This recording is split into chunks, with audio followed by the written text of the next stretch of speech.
All right, here we go, everybody. Welcome, welcome, welcome. I'm very excited. Welcome back to another Friday night event organized by Friday Night Events.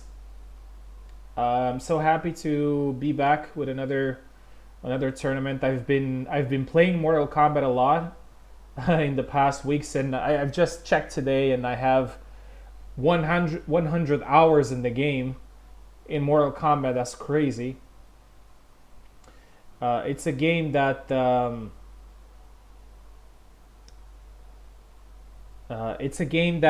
that is very special to me because I've been playing it since I was a kid.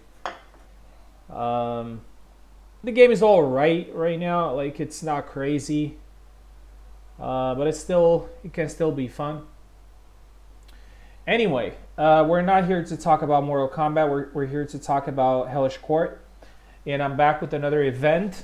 I haven't been playing too much, but I think the community deserves some nice events from time to time. And honestly, I can't stay too much away from it, regardless if I play certain games or not. Let me see. Do I hear myself or not? Oh, yes, yes, yes, yes. I can hear my nice voice.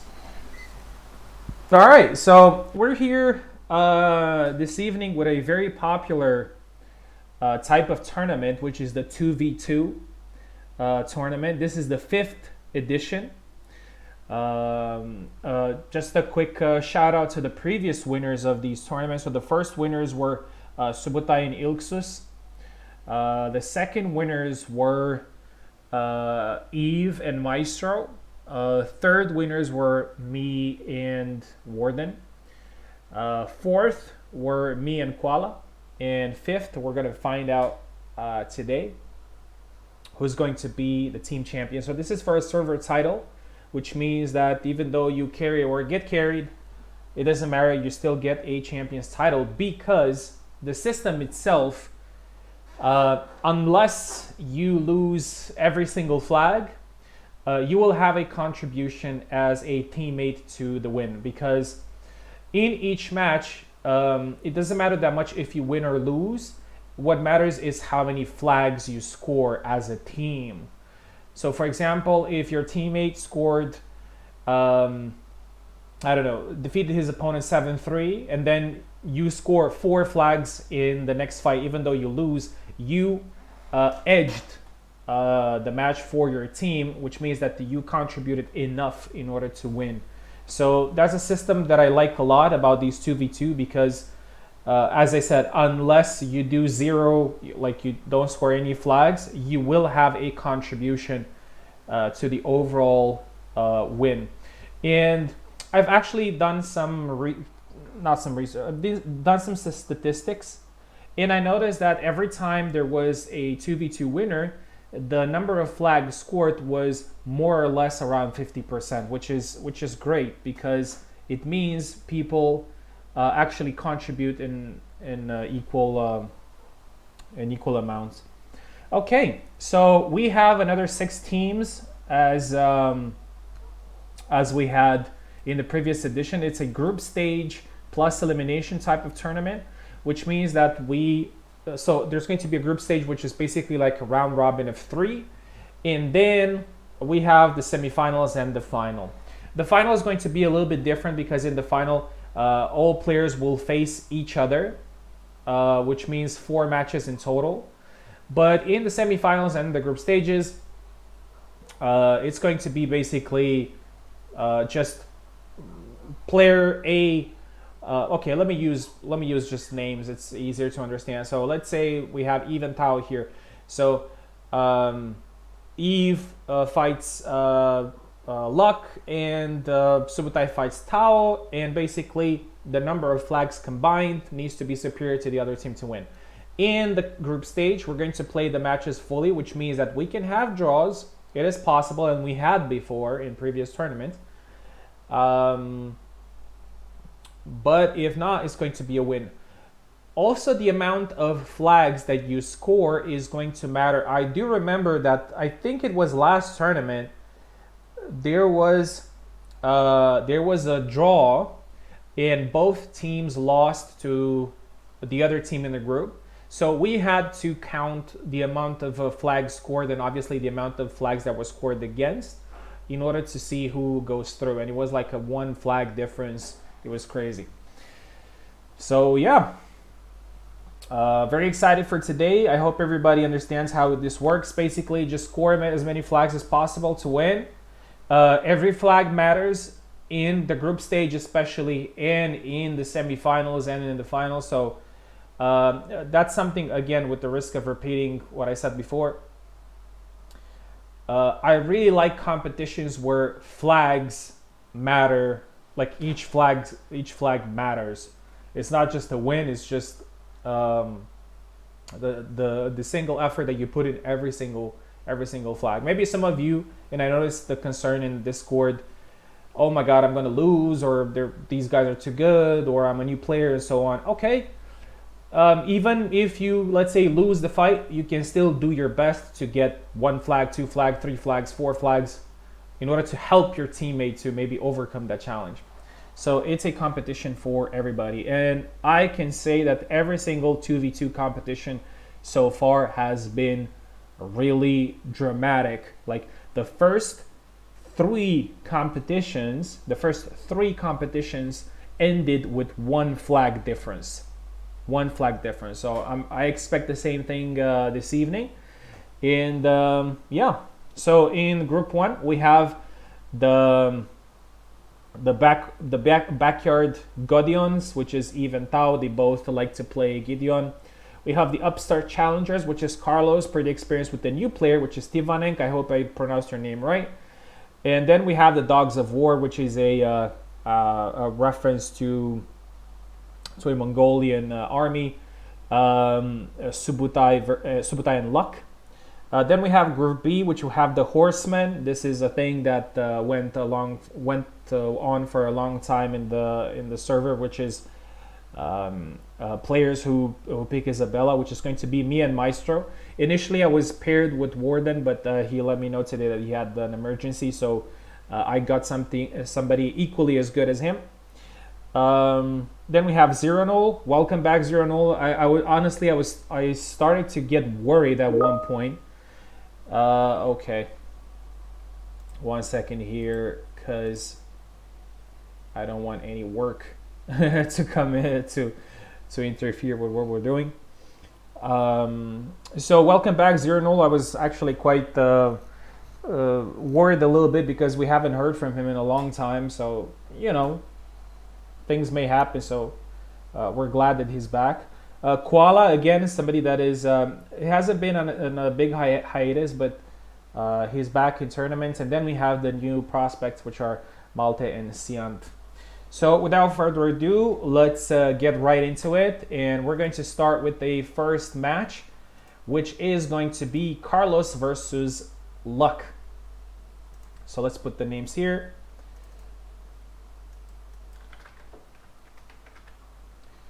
So it's 7 flags. We're going to use a school map. This is a very interesting fight because Carlos is like the perennial veteran.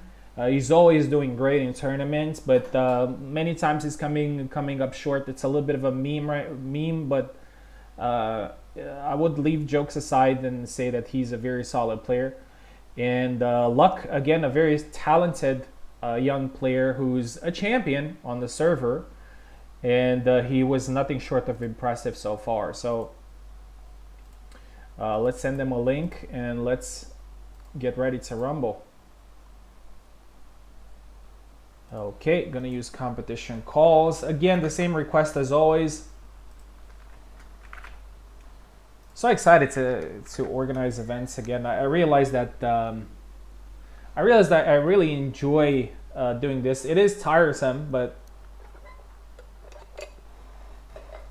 it is nice to put up events. And honestly, I was thinking recently of, even if I'm not competing, maybe I could still put on events and just, you know, sit back and enjoy the show. Okay, just give me 1 second here.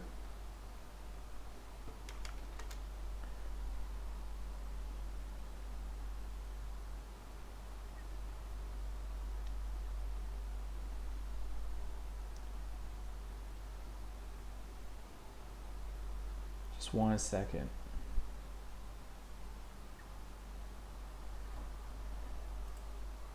All right, luck is here.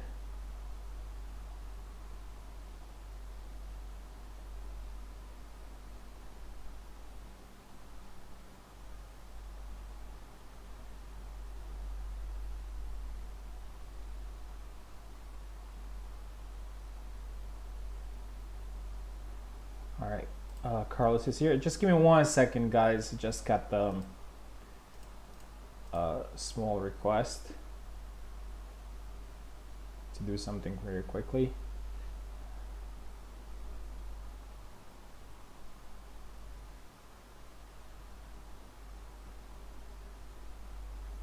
Okay, so we're good to go. Really excited for this match.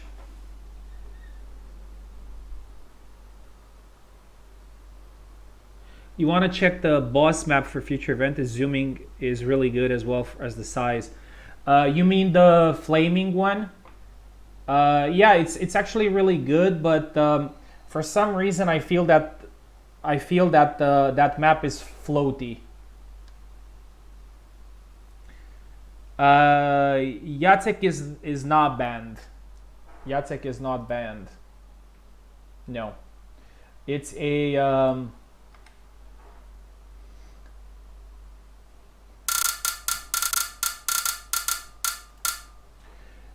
It's an official tournament, so it's for the server title. So no characters are banned. Carlos is on the left and Luck is on the right. But I will say this. And for all listening. If you hover over a character and your opponent also hovers over a character and you spend like 4 seconds, 5 seconds on that character, and one of you selects and then you immediately switch to somebody else, I'm not going to allow that. It says host is busy. All right, that's strange.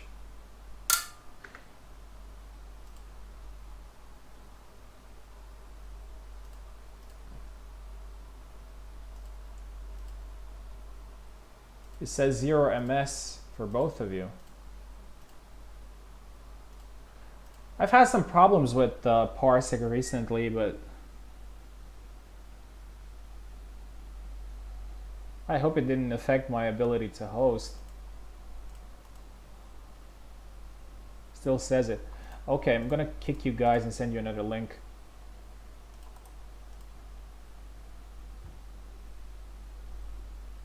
No, it's fine. Like counter picking is somewhat fine, but it's not like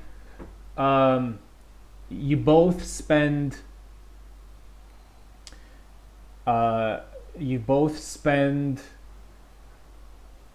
like a few seconds on a character and then 0 MS.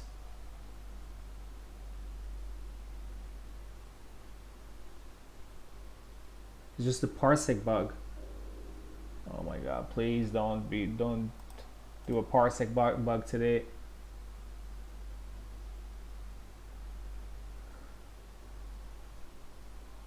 Let me just restart parsec. Just gonna restart parsec.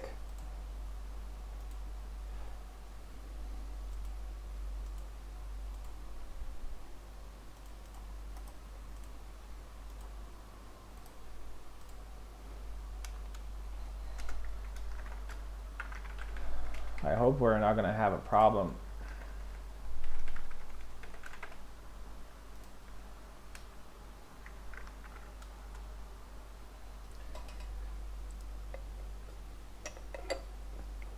Yeah, it's the thing when you're spending some time on a character and then you immediately, after the opponent chooses, you switch to another. So that's something that I don't want to see.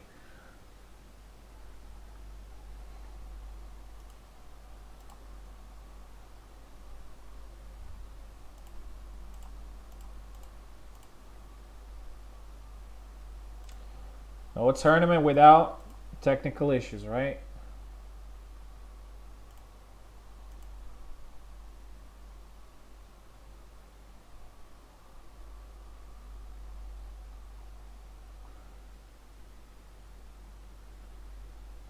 Yeah, still see busy. Yeah, I don't get your.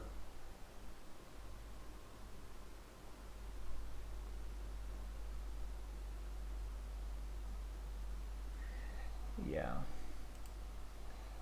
1 second.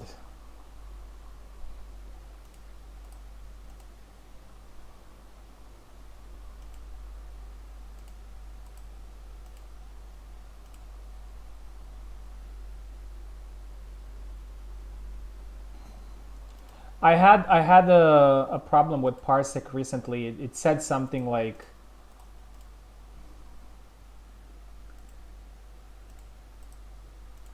Parsec. I don't know, something, and I just reinstalled it. Approved apps off.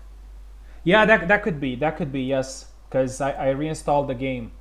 The Parsec. Yes, that could be. Yes, you're right, man. That's it. That's it.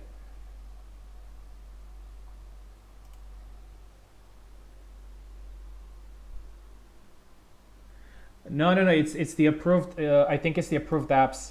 Because as I said, after I reinstalled the Parsec.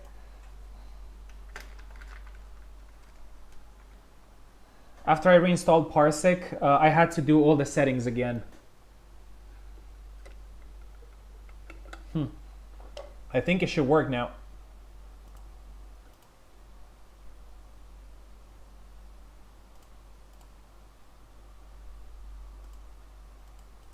Oh, come on.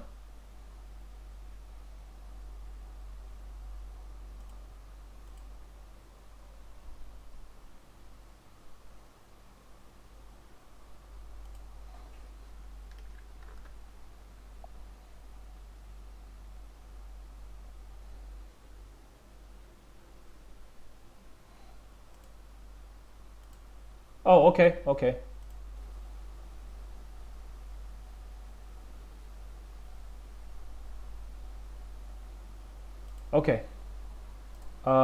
But I think. Oh no, the pings are good. Pings are good. Okay, let's start. Yeah. All right, so we're finally getting ready to start. So Carlos is going with Kalkstein, and Luck is going with Barabash. In regards to the Jacek thing, honestly, nobody really mains him. So I think that probably nobody's going to use him. That's just my hunch. We don't have any players that will say, okay, that's my character, you know. So I don't think.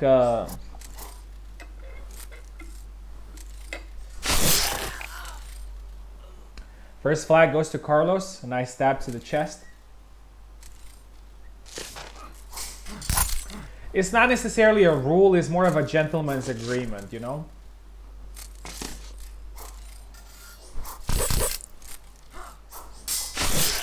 Luck is tired there, and Carlos gets the second flag.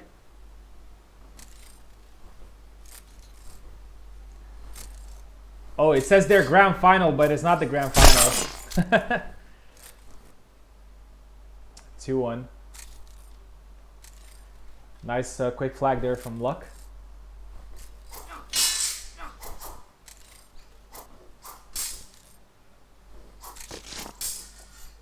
Carlos knows very well these matchups with Kalkstein, especially fighting against the Saber. Oh, tried to go for a sidestep there, Luck, but he got caught in the process. Not a kill though. And another one. Yeah, I have a new microphone, Koala. Why? Is it worse or better?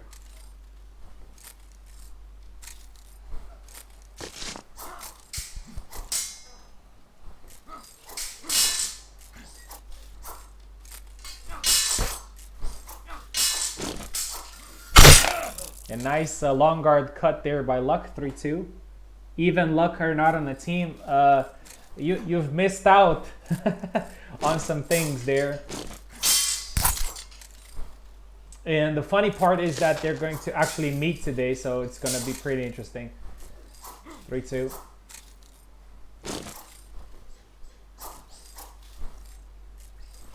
Sounds like you're in an empty room. Yeah, it has like noise canceling and stuff. So nothing else. You can't hear anything else. A quick hit there by Carlos. He's being very patient. He knows that Luck has... he's very explosive. A little bit of a confusing moment there, but Carlos got it. 4-2 now for Carlos. 5-2.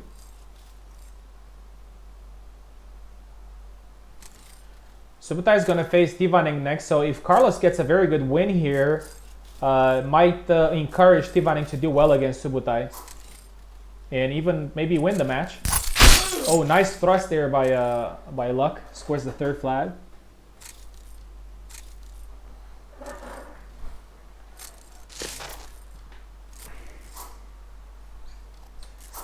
Oh, beautiful cut into thrust there. I don't think Luck has ever fought Carlos. Carlos is just as tough as they come. Is one of the most difficult guys to beat. Beautiful, another cut into thrust there, but it's sorry, it's a double. Oh, a good cut there, but doesn't kill. Carlos is again doing great, 7-3, and that's a great score for the team.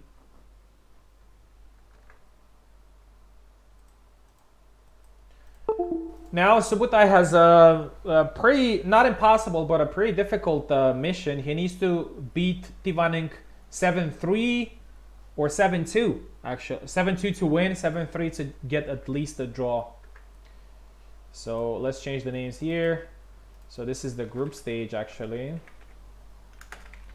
Carlos is playing very well when he's not playing the game. He's but those were some really big brain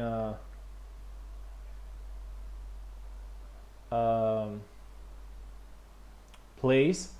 So now we're gonna have Subutai and a debutant today, which is Tivaning. He's a new player, and he said that he hopes I'm not gonna trash talk him. I'm not gonna do that. I'm definitely going to praise you doing great things, and you have a very good chance right now. Very good chance right now because if you score 4 flags against Subutai, your team wins. So that is going to be a win if you do that.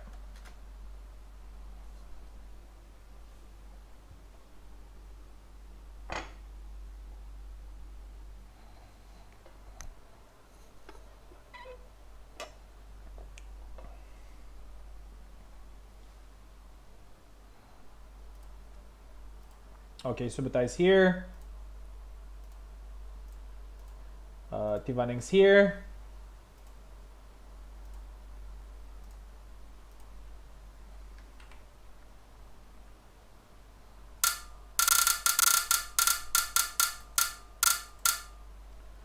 So Subutai is taking left side and Tivaning is taking right side.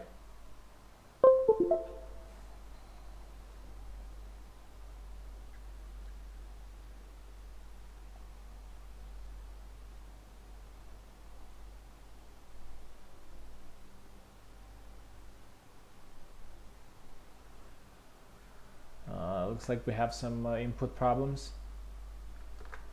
Let's see what's going on.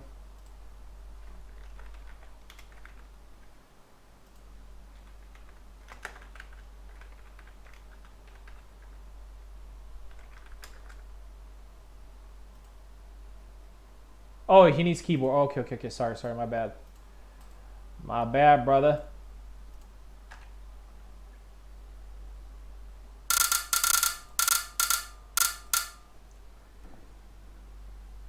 Ethan S is my partner in crime for tonight. Looking forward to win. Tivaning is going with Zera. against Subutai's Alex, but Subutai is a very how should I call it? He is a very experienced player at fighting Zera. He knows exactly what to do and how to do it, but getting 4 flags, regardless if you're new, is not impossible. Double. The pressure is on Subutai for sure. Windmill there, they both hit each other.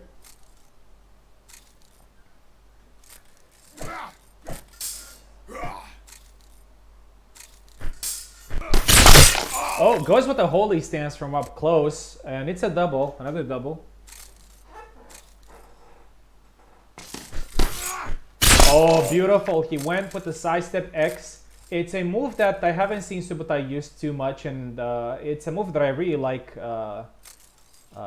when playing Alex. Obviously, I don't play Alex as good as he does.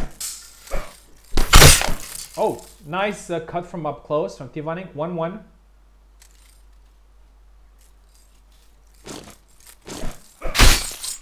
Oh, beautiful. Those were some nice footsies there by Tivanik, and he scores the second flag. In what seemed impossible, doesn't look as impossible right now. 2-2. Subutai needs to be very careful here.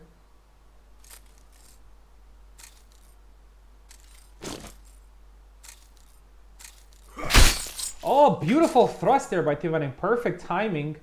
And it's not usually an attack that lands on Alex because it's a high attack, and Alex's guard is really good. Beautiful sidestep. 4-2 now, and Carlos and Tivanik have won the match, but we're still going to play it until the end because the score is going to be important. It will decide. Oh, nice sidestep again by Tivanik. He's doing great. 5-2. Nice footsies, I have to say. He's pretty unpredictable. That's the thing with new players. They're always very unpredictable. You never know what they're going to do. 5-3. Oh, the holy stance won the exchange. 6-3. And we have the first. Oh, beautiful two-piece combo. 7-3. Impressive. Impressive by Tivanik against such a good player, against a legend, which is Subutai. I think Subutai somewhat felt the pressure of having to come back. Nice, nice. Unexpected.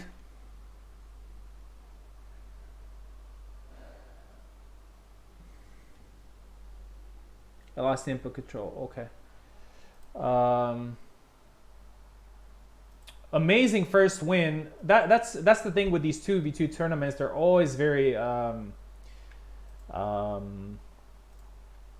very spectacular. So the final score is 14-6 for the upstart challengers, which are Carlos and Tivanik. Carlos and Tivanik right now have a very good chance of qualifying in the semifinals. Unless there's going to be like some crazy results, they're going to definitely go into the semifinals. Okay, we're gonna move to the second Group B, which we have Zero and Koala versus the Wilting. Honestly, I don't know what that word means. Violet, which are Malte and Siantlark. Let me just have a quick look on what the matches are. So Zero is going to face Siantlark first, and then Koala versus Malte.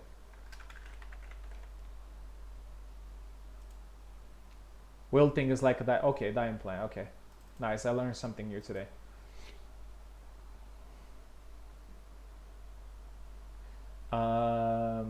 Zero, Siantlark. Siantlark is a pretty new player. She has been competing for some time. Zero is a veteran coming back, so these matchups are always very interesting.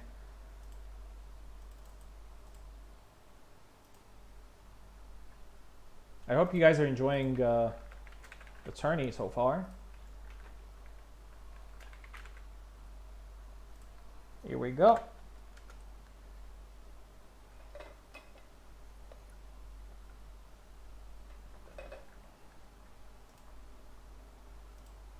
Zero is here. Box of vodka? Not really. It comes in glass bottles. That's crazy. Never heard of that. Okay. Here we are. I'm very happy to see 0-0 back in my events and back in the community. We'll see how this fight goes. We've seen in the first fight, so 0-0 is left and Siant is right. We've seen in the first match that anything can happen. All right, 0-0 is going with Jendrik. And for those of you out there who don't know, Zero is the original Jendrik. So he is the guy that picked Jendrik from the start. And he actually, in the first tournament that he competed with him, he got to the final. It was a HEMA tournament, actually. And he got to the final with him. So I'm actually very happy to see him back. Oh, nice parry there. But Marie can definitely be a counter to Jendrik. They're both somewhat of a glass cannon.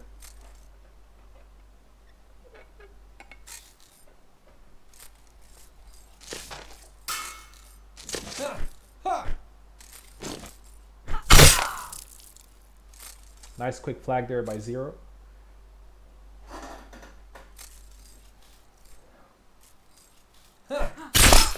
Another quick win to the liver. That's Jendrik's specialty. 2-2.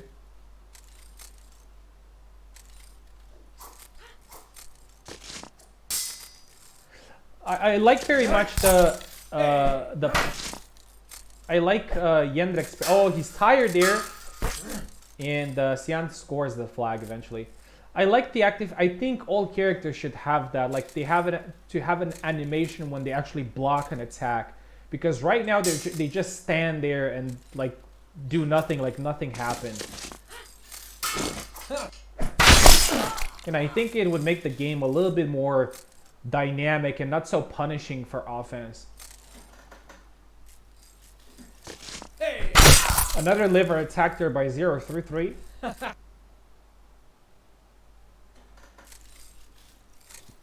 Jendrik good against rapiers. I don't know. Again, to the liver, it's working, and 0 is using it properly. 4-3.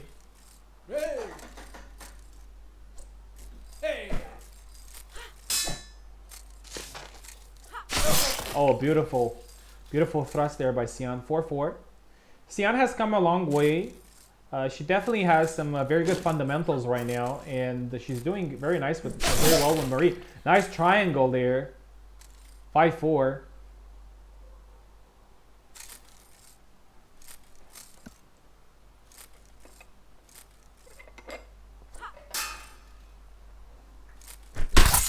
Again to the liver. Very messy flag there, but 0 gets it.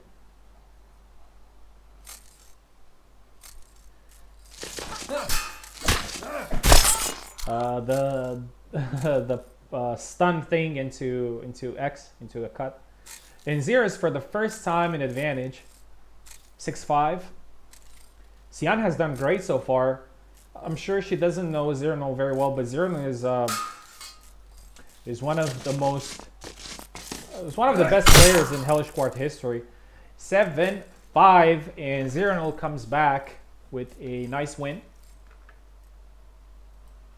And it's going to be very close for the second fight, which is going to be Malte versus Koala.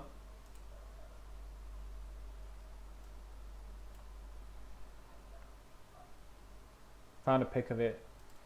Yeah, I'm not sure. I haven't seen one. I don't drink vodka at all, so I'm a whiskey guy. So Malte Koala.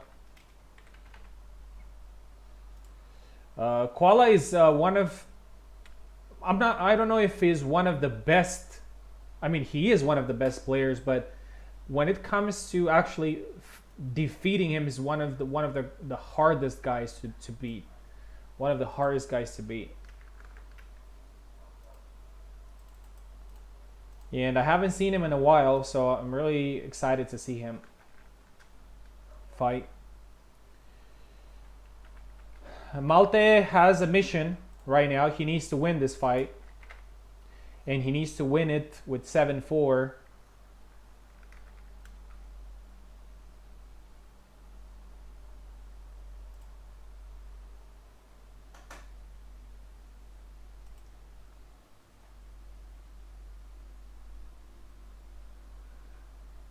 Skandik Pop Vodka.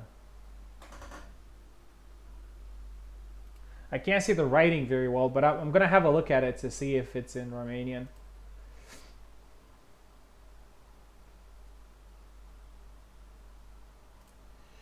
Okay, so Koala is here. Malte is here. And let's go. We're going pretty fast. The tournament is not gonna be for too long. Usually 2v2 tournaments end in 2.5 or 3 hours. Malte is taking left side, Koala is taking right side.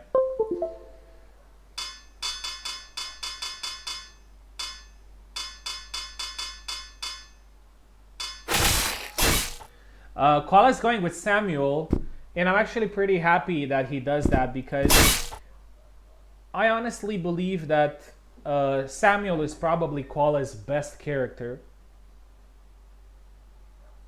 And he knows to do some things with him that not a lot of people know. He can actually have good offense with him. Oh, something happened. I think Malte is having some trouble. Maybe some lag. Okay, I think he's good now.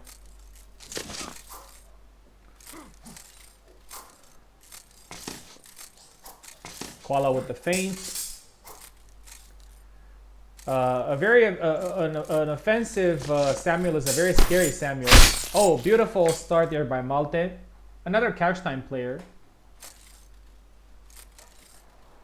You don't see too many of them.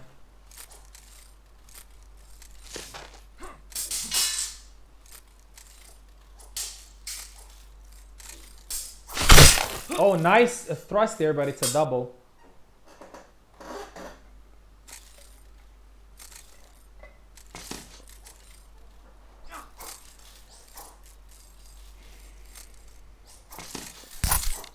Koala gets hit again there. Malte is being pretty patient. And another hit there.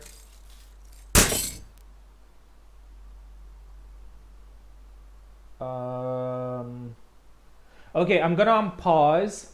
Guys, don't attack. And if there's a problem with the connection, just move backwards. If you're good to go, just flick the long guard.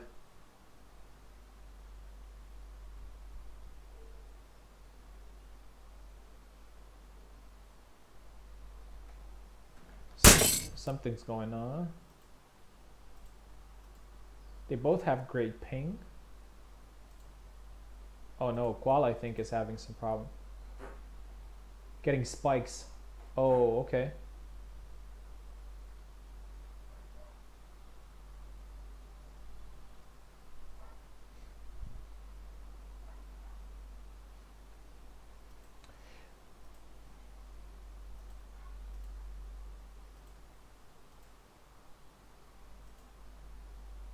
All right, we're gonna sit around for a little bit, and if you're ready to go, just flick the long guard if it's going away. Okay.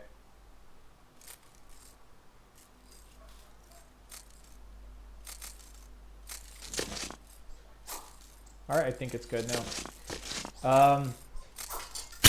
Oh, missed the attack there. Yeah, guys, keep in mind that the spikes themselves, it's not because of the connection.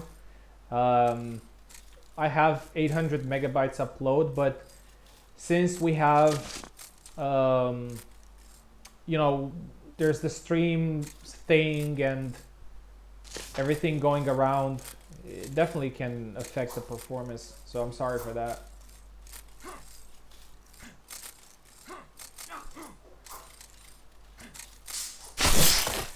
Third flag goes for Malte. We'll see if they get issues one more time. We're gonna switch.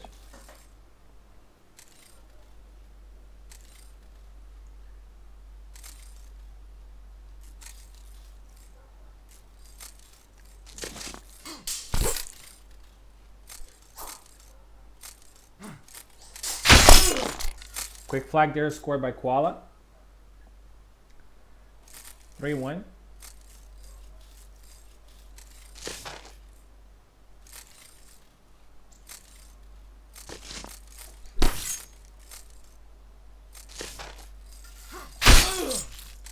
Three, 2.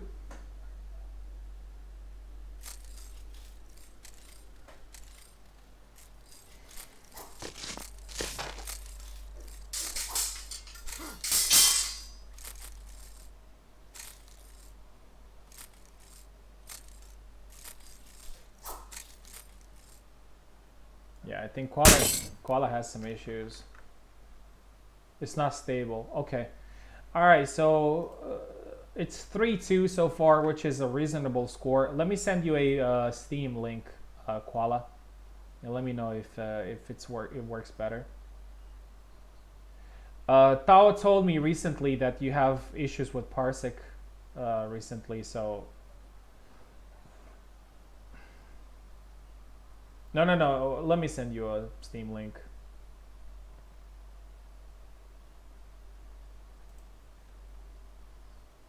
Yeah, Malte's ping is okay, but yours was skyrocketing for some reason.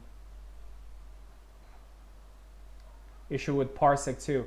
Yes, I actually connected to Tao some days ago, and I've never had issues with Tao's Parsec, and then suddenly it just started to lag for some reason. And I was like, what's going on? And then switched to Steam, and it was indeed a lot better. But we'll see. We'll see if we need that.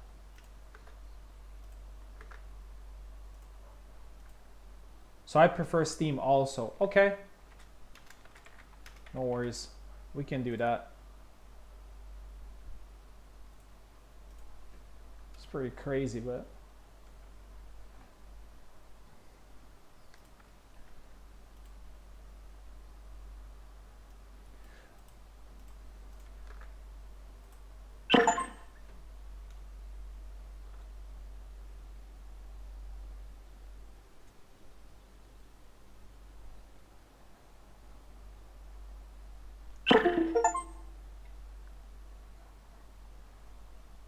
Okay, let me see. So Koala and Malte are both connected. Since the result, the score itself, it's still very pretty much even. We're going to continue from here.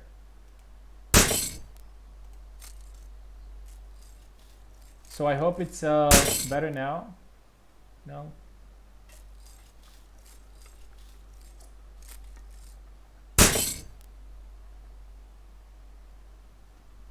Let me see. No control. I'm not playing Sam. I'm Sam.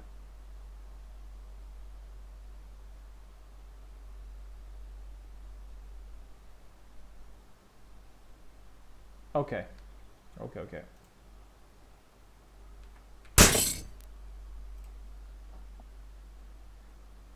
So it was 3-2.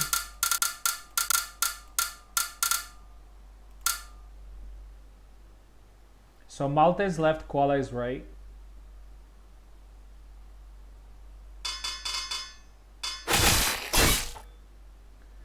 So it was 3-2. Which means Koala needs to score 5 and Malta needs to score 4. But still, team-wise, there's 1 flag advantage for the for Quart and Cyrano.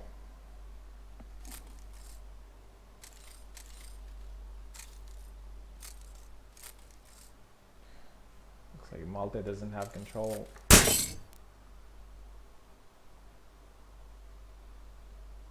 Yeah, we did.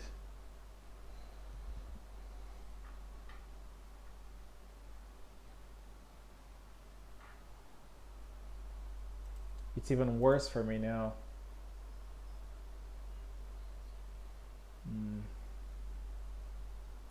All right, I'm gonna unpause. And let it pass. Yeah, let it pass.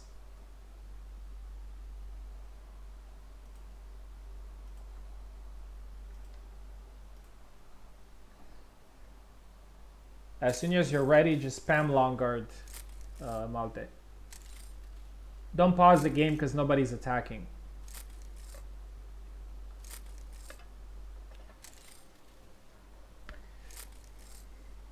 Yeah. I think recently Parsec has been dying or something like that, because honestly we've never really had too many issues.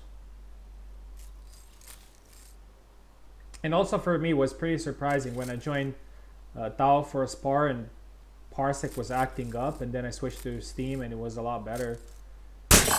That nothing happened. Okay, somebody quit.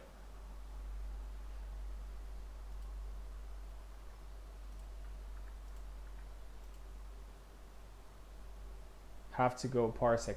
Okay, no worries. Here's the link, Malte. Hopefully it's gonna work.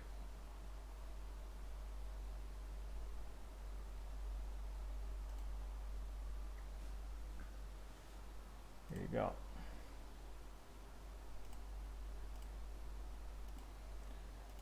All right, let me know if you can control the character.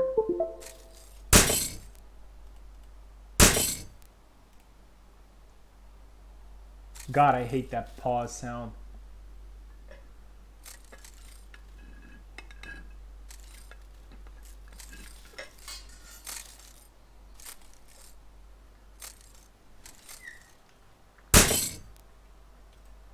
I'm not controlling.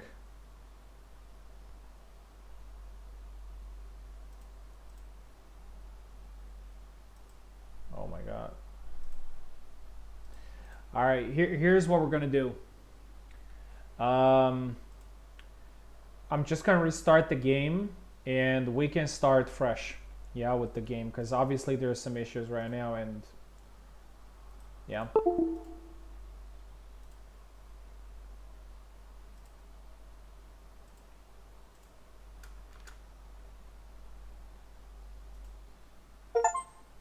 I'm just gonna restart the game, yeah.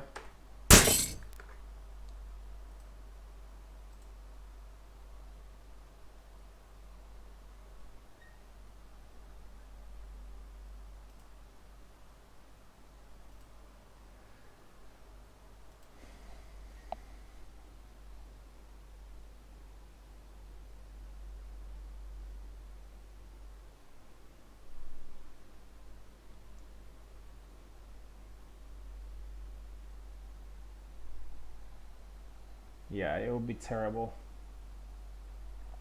The only thing about native multiplayer is that players will have the same ping. That's the only benefit of it. I've been playing Mortal Kombat, and I don't know, I get 60 ping, 70 ping, 80 ping. It feels exactly like playing on somebody else's host. That's exactly how it feels. It's just a little bit more, it's just clear on the, what's it called? Like the image is clear, but that's it. All right, so here's the parsec for Malte. And I'm gonna do Steam for, hopefully it works. for Koala.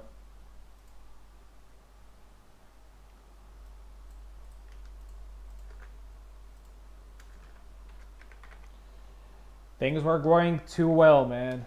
Things were going too well.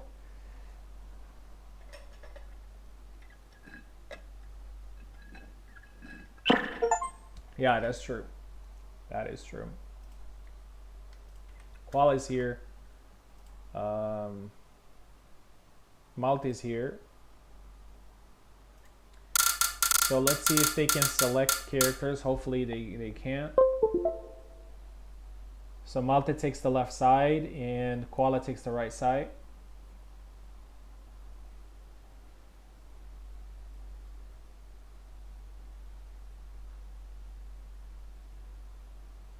Looks like for Koala's team worked pretty well.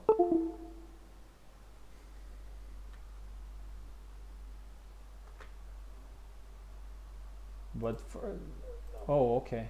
He's coming back again. Let me do it again. Maybe it's one of those cursed fights. Malte take left.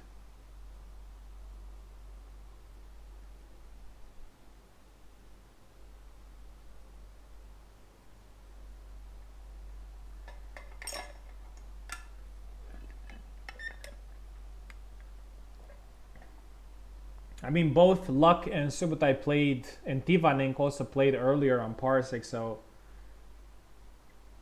it's either your side or maybe somebody or something happened in the meantime. Not taking my inputs. Oh my god. Malte, would you like to try Steam one more time?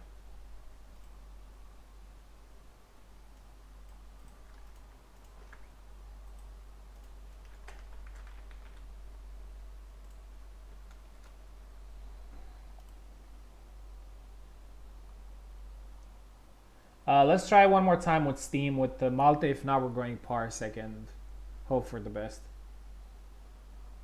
Just swing, Koala. That's all you do anyway. I'm joking, man.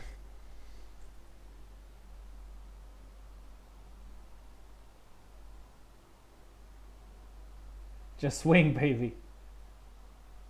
Woo! Ric Flair. Just connect, Malte.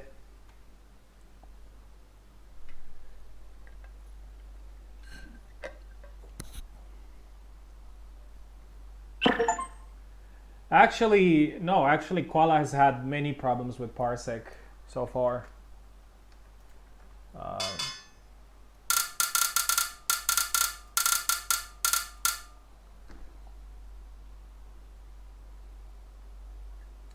Malte take left. Okay, it's working. Pick Kalkstein. Oh, hope it's not that bug.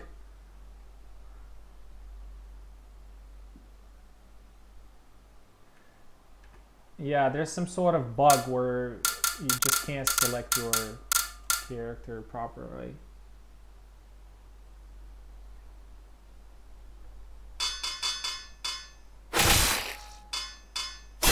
Alright. Hopefully it's working.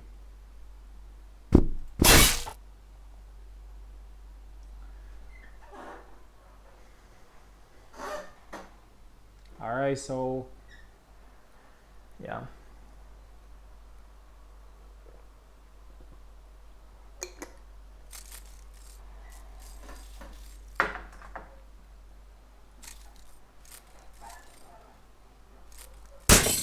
I think Malte doesn't have inputs, man. I don't know what's going on.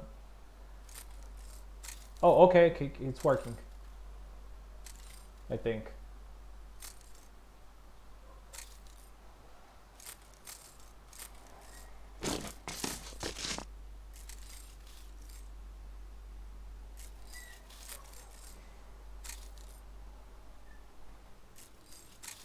Yeah, tons of vicious parts against Team.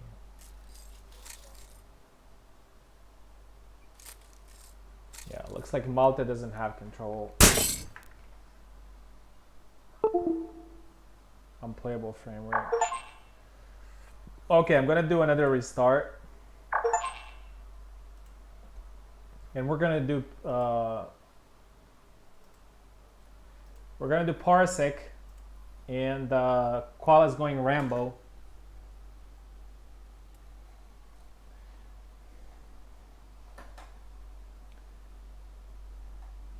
I hope this Parsec thing is not bad news.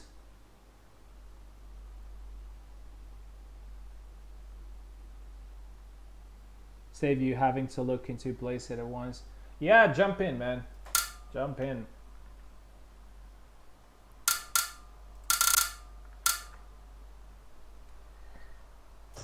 Hello, everybody. Welcome. How are you? I'm good. Yeah, indeed. I can't check, like, unless I do it manually. I can't check what they're saying. Turn your mic off, Eve. Koala's I talking. don't know if he's being serious. Koala's talking trash. Koala's never serious. Such a troll. All right, I'm only gonna just tell you if they speak in comms, competition talks. All right, that sounds great. All right, Koala's in.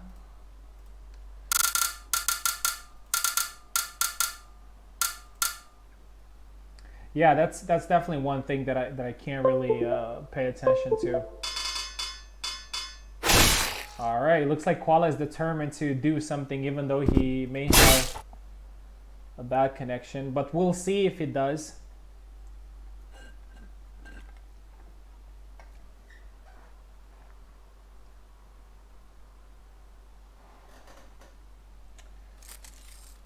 So we're starting back from 3-2.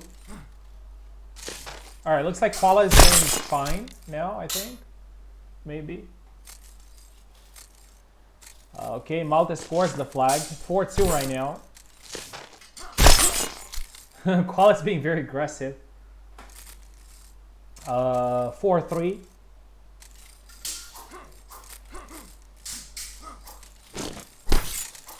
Oh, nice 2Ps there by Malte. And it's now 5-3.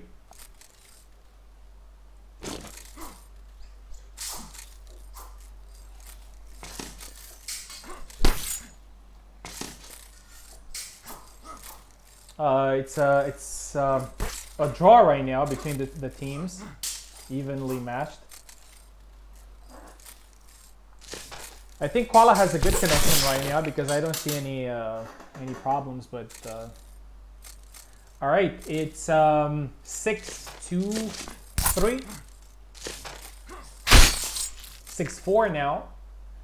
And this next flag is very important because if Malte gets it, his team wins.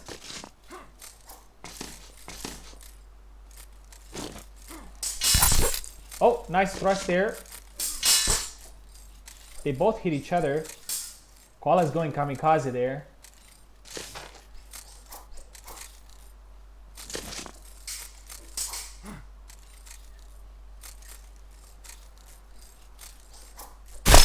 Oh, nice thrust there by Koala.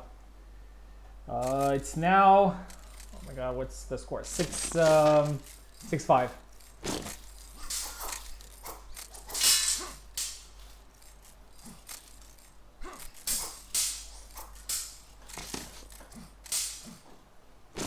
Koala being very aggressive, but the sidestep there by Malte, and the fight ends in 7-5, and it was exactly the same score that the 0-0 won against Jan Clark, which means that we have our first draw for tonight. Final score is 12-12. The first draw of the night. I'm just gonna go for a quick bathroom break, and then we're gonna come back with the Godeon Backyard versus the Upstart Challengers.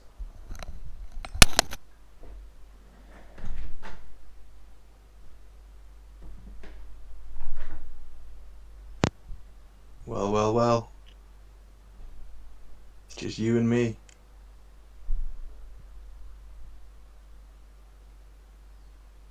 What should we talk about?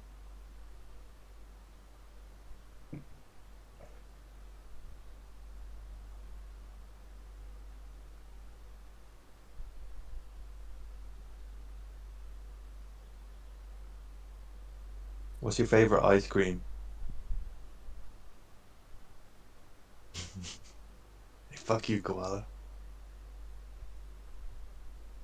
Koala's favorite ice cream is sauerkraut, for sure. Frozen sauerkraut.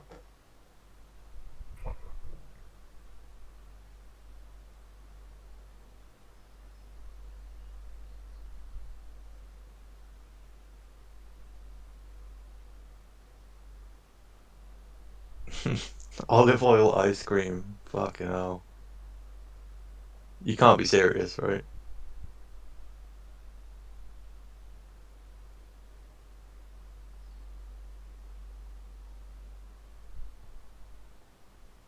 Plain chocolate for 0. Fair enough. Olive oil ice cream just sounds absolutely gross. I'd try it, but fucking hell. Cream and oil. Like, what? Sesame seed ice cream. So it's like a little, yeah, like a nutty ice cream. Lemon ice cream, fair. Like a sorbet or like an actual ice cream. I'm down with lemon sorbet, but what the fuck is, what is that? Charcoal ice cream. Hey, fuck you, Koala. All right, I'm back. So it was the last fight was a draw eventually after all technical issues. So now we're gonna have a really interesting fight between the favorites of Group A, which are Eve and Tao, and they're going to face the upstart challengers, which are Carlos and Tivanenk. And this fight is now very interesting because they won the first match 14-6. Let's see the matches. So the first match is Eve versus Carlos, which is very interesting because Eve and Carlos have a pretty interesting history of being 2v2. So now they face each other.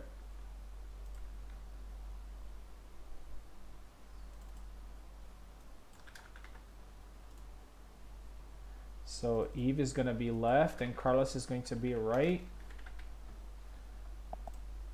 Carlos started with a very dominant win against Luck.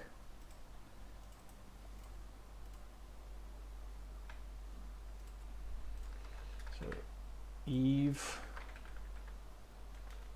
Carlos. Here we go.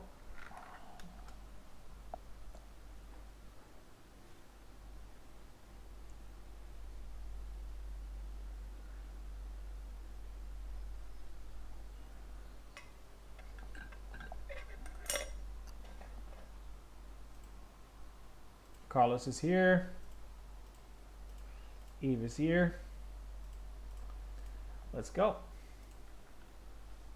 There is a possibility that we're going to see a Kakstein mirror.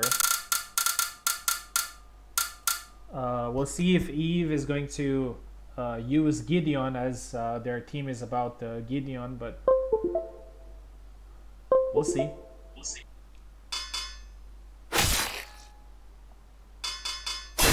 All right, we have a Kakstein mirror, and I think this is a 50-50 matchup. Both of them can use Kakstein very, very well. So we're going to see a very close fight for sure. All right, so Eve is on the left, Carlos is on the right. Hopefully Kobold is going to add more skins so we can have, so we won't have two characters looking exactly the same. Oh, nice quick cut there by Eve. That was pretty nice. perfect range. 1-0. Oh, beautiful 3-piece there by Carlos. Carlos is coming with some new techniques with Kalkstein. He caught luck by surprise a couple of times as well with them.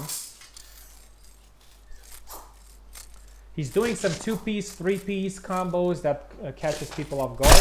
Oh, beautiful sidestep there by Eve. 2-1.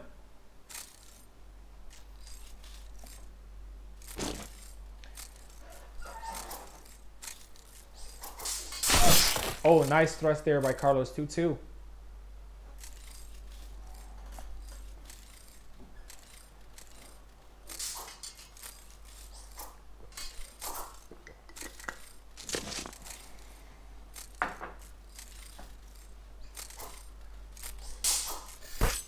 Oh, both of them go for the thrust, and Carlos capitalizes with a quick rush there.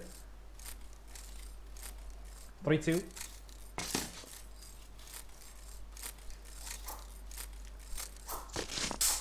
Oh, tried to go there with the side step, and then he retreated and he scored.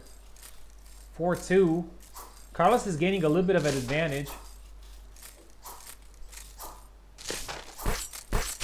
Oh, and another two hits combo there. 5-2. And I'm sure Tivanek is very happy here because it makes his life a little bit less complicated in the second fight. If Carlos gets a dominant win here. Eve is still the broadsword expert, so this is a matchup that he definitely likes, but he needs to change something here. Double.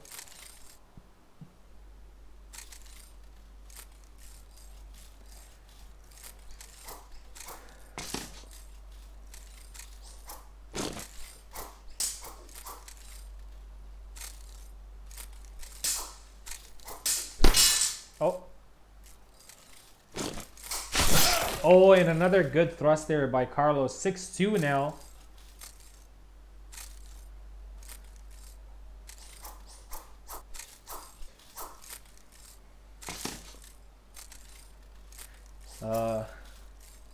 Eve can still come back and win this, but I think his main focus right now would be to get as many flags as possible in order for Tao to come back in the second fight. But we've seen people before coming back from these type of scores, so it's not impossible. And there you go. Eve scores the third flag.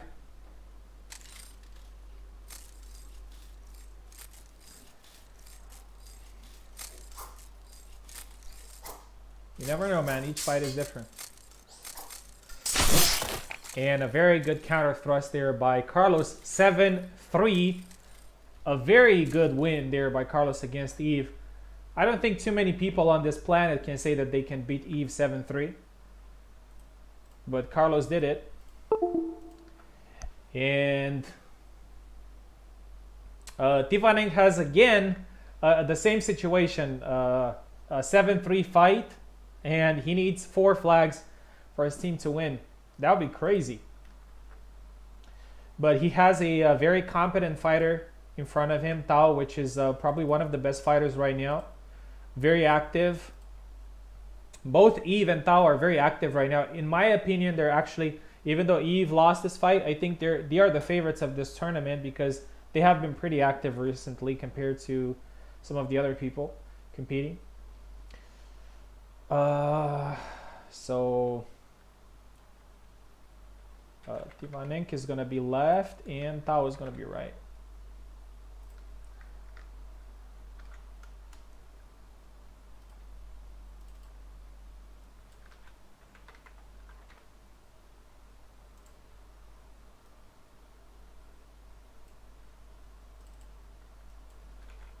The pressure is definitely on Tao. And Tivanek is just in for a good time. And he got a very important win against Subutai earlier. Oh, Tivanek needs keyboard. Can he do it again? He needs 4 flags. I think 4 flags are definitely achievable, especially the way he played against Subutai. Played really well, very unpredictable. Tivaning take the left side and Tao takes the right side. We do have a 0 mirror, which was to be expected. We'll see how it goes. I'm pretty sure Tao is going to be extra careful in this fight because there is a deficit that needs to be overcome.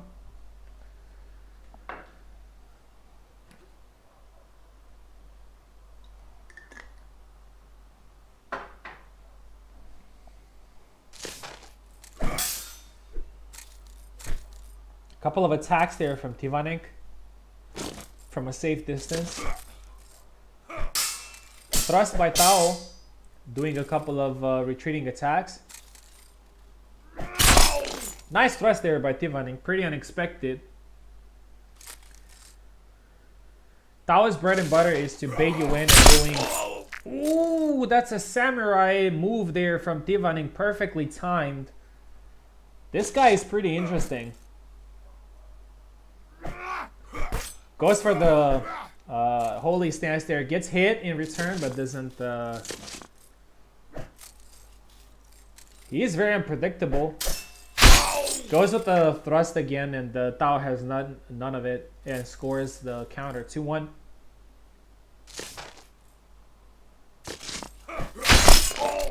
Beautiful, beautiful sidestep there. 3-1. Tivanek needs only one more to secure the win and the qualification for the first place for his team. That's pretty crazy.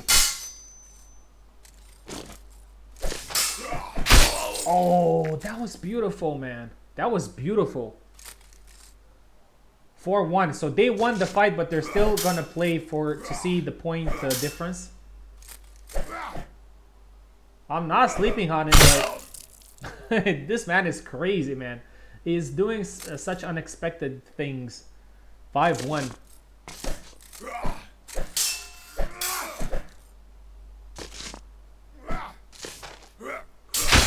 Oh, gets countered there. Good flag by Tao.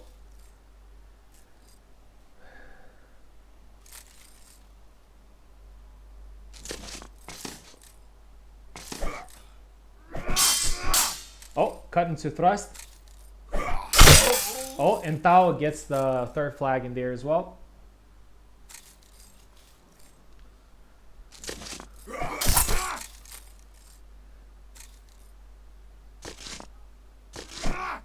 Holy stance there by Tivanek, and Tao is coming back, scores the fourth flag.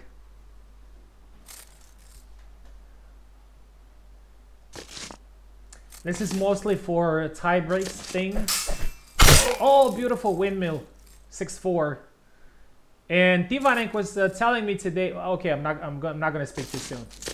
I'm gonna let this end. Oh, nice punish there by Tao. 6-5.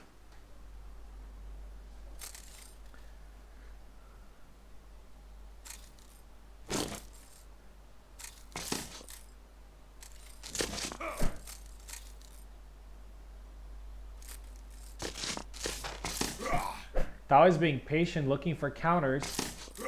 Tivanek is very unpredictable. Goes for the holy stance, but out of range. 6-6 now. A good comeback there by Tao. He was pretty... he was a little bit behind.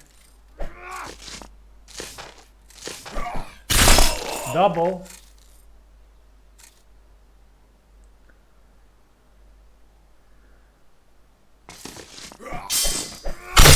Oh, and Tivanek wins with a nice counter, 7-6. And ladies and gentlemen, the upstart challengers, Carlos and Tivanek, have clinched the first place in the group. And frankly, at the beginning of this tournament, they had, in my opinion, the third chance in the group and the fifth chance overall. Just considering the pedigree of every player. But they overcame all expectations and won this fight. So it's 14-9, I believe, yes. Congratulations to Carlos and Tivanink. They're in the semifinals, and they're going to fight the second place from Group B.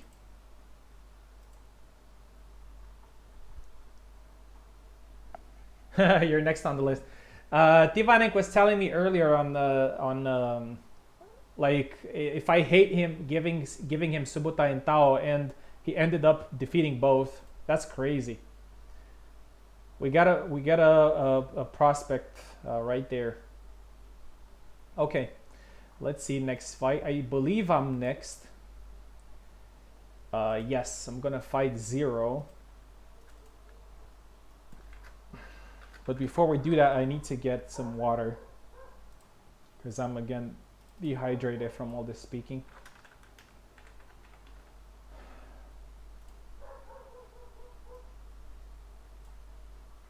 First match was a draw between these teams.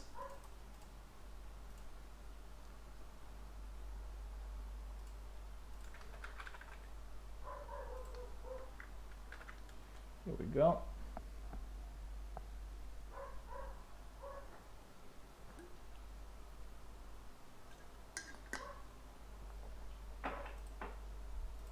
All right, Zero, just wait for me for 1 second. I'll be back.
All right, Zero is here.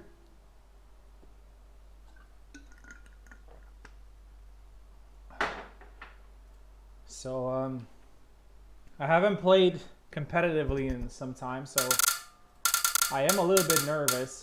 I'll be honest with you guys. And Zero No is a very dangerous guy. We'll see how it goes. So Zero No goes with Jendrik, which is sometimes it can be a pretty good counter against Isabella.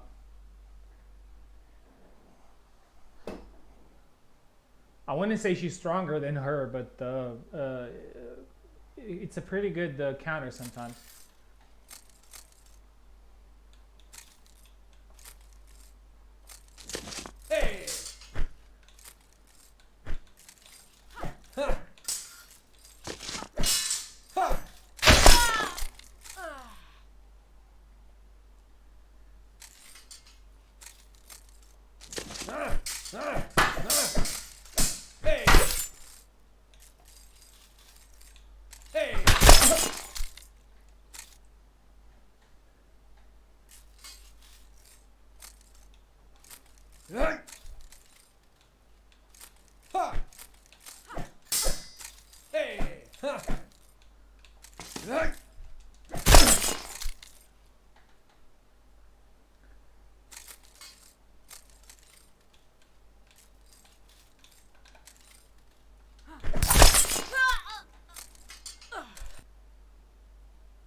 Oh.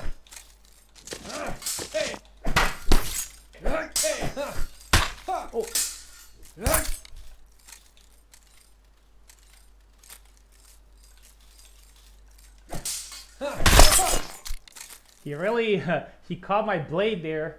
That was pretty nice. You don't get that very often.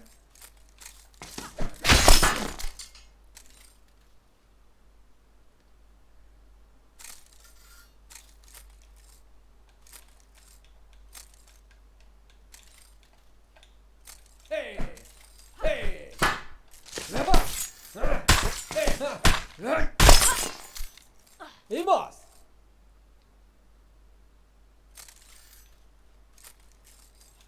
Ha. Ha.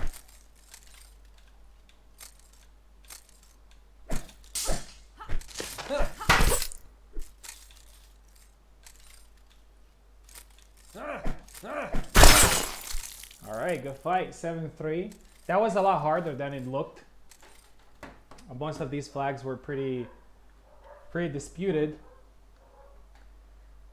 All right, so now we're gonna have the second fight, which is Maestro versus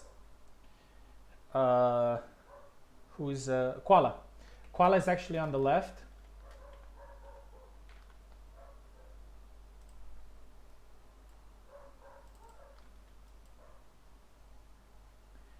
And the Maestro is going to be on the right.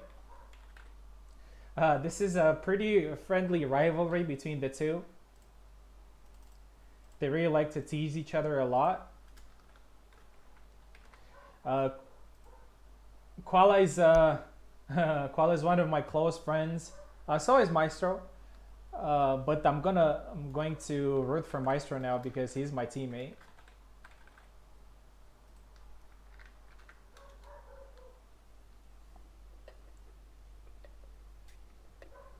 Yeah, the hook was sick, man. He caught the hook. It's very hard to do that.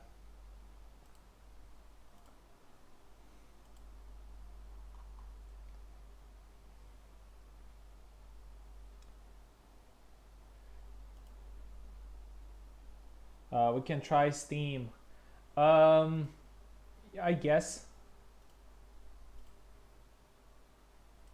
Let's see if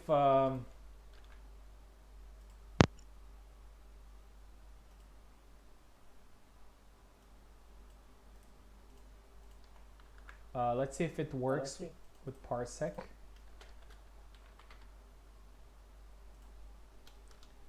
Is someone speaking? No. No. All right.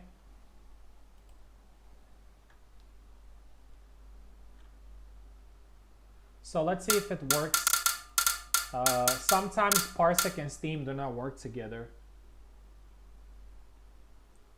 Koala is supposed to be left. And Meister is supposed to be right.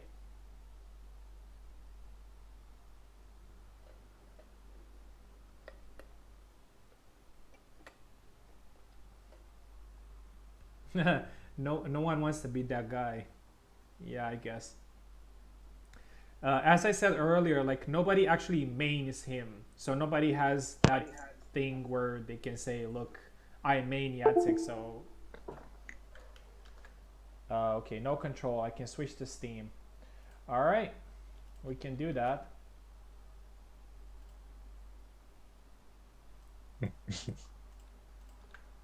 Why are you laughing, man? The Yatsik thing. Yeah. I know there's people that can win with him quite consistently. So I think it's more that there's like a taboo about him at the moment, Yeah. which I admit I helped create because I think he's completely broken, but I don't want to get into it. Yeah. But it just made me laugh. Yeah, but again, that's the thing, you know, because like Luck said, nobody wants to be that guy because nobody actually mains him. You know, if he was mained by somebody for some time and then at one point he became broken, like you cannot blame the player for playing his favorite character, but nobody actually mains that Yeah. guy. You know, that's Yeah, kind of the yeah. thing. Yeah, it's like, yeah, both are true at the same time. Like Luck says he could, but people would cry, which is true.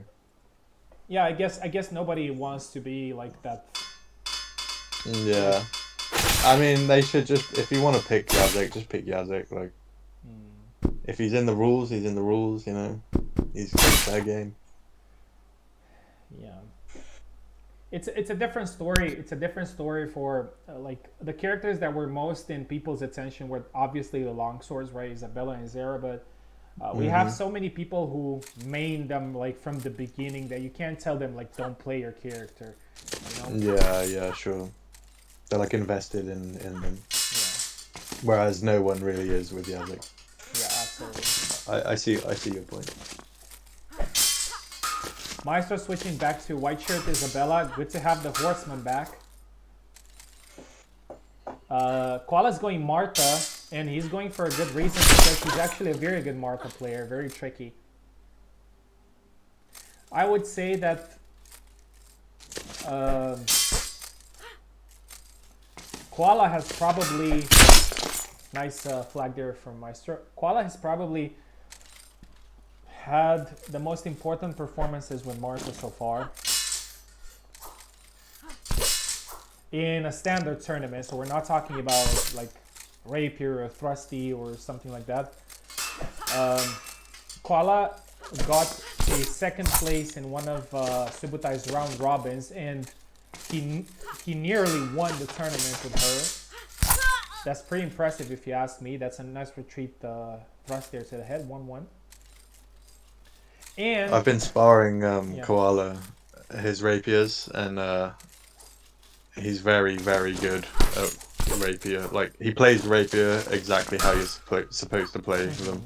Yeah, that's what I was saying. And when we did that one character thing, if you remember, the arcade fun tournament where everybody could use only one tournament, he got to the final with her, which was pretty interesting in my opinion because he was in the group of death.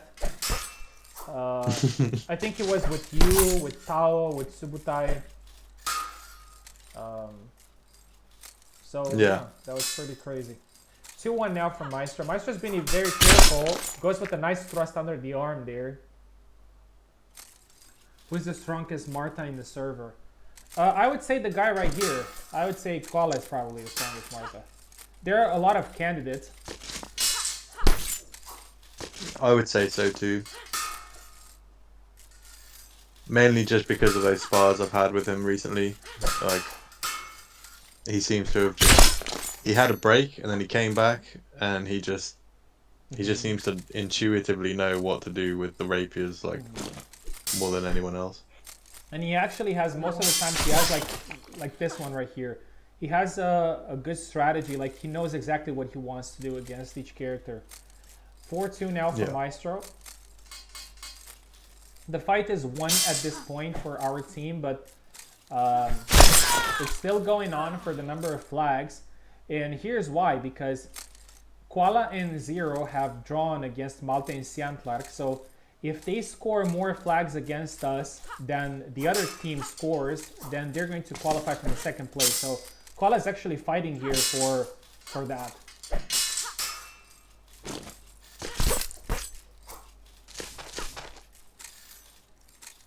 I really like that Maestro is a lot more patient, and he is respecting Koala's Martha and Koala's skills. He's taking his time. He's using his distance, his power with Isabella.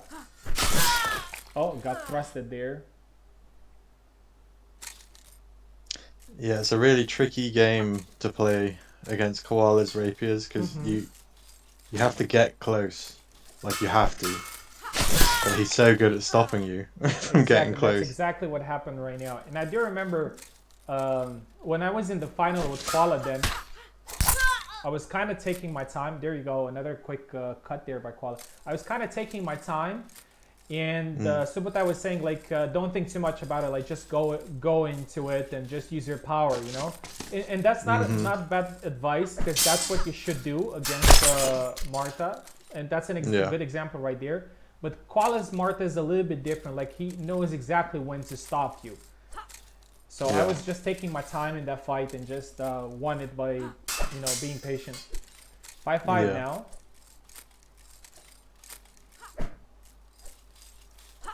And we can see that Koala is really not afraid of engaging. Like he's sitting in the center.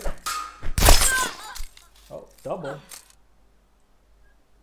Like he's in the center and he's not afraid of Isabella's speed and power.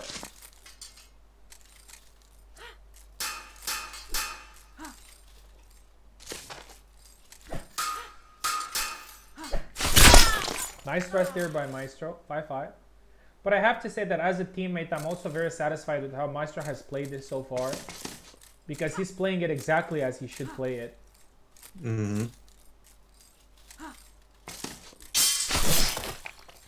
Not right there. Out of range. And he got punished. Like you can see how quickly Koala punishes you. 6-5.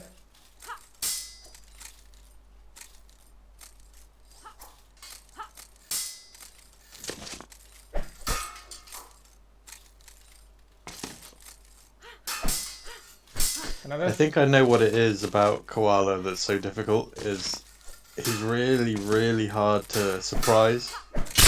Like you could try and surprise someone by rushing in and pushing them, or whatever, you know, just surprise them. But he seems to always be ready for everything. He is a very smart player. Like a lot of people don't give him credit for that. Like most people are focusing on the memes and stuff, but he is a very smart player, and it's kind of hard to outmaneuver him.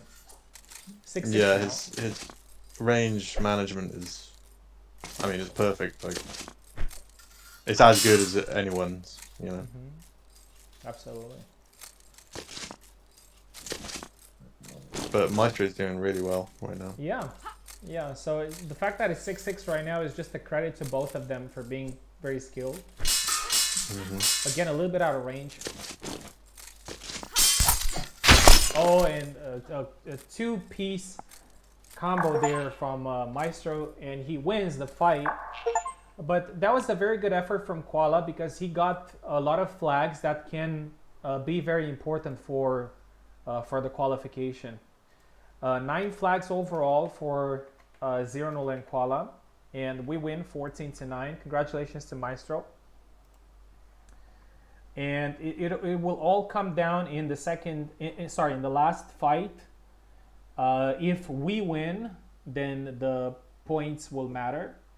If we draw or lose, then the Violets are going to qualify. All right, now we have a very, very interesting matchup. And this is a qualification fight, so whoever wins this one is going to get the second place.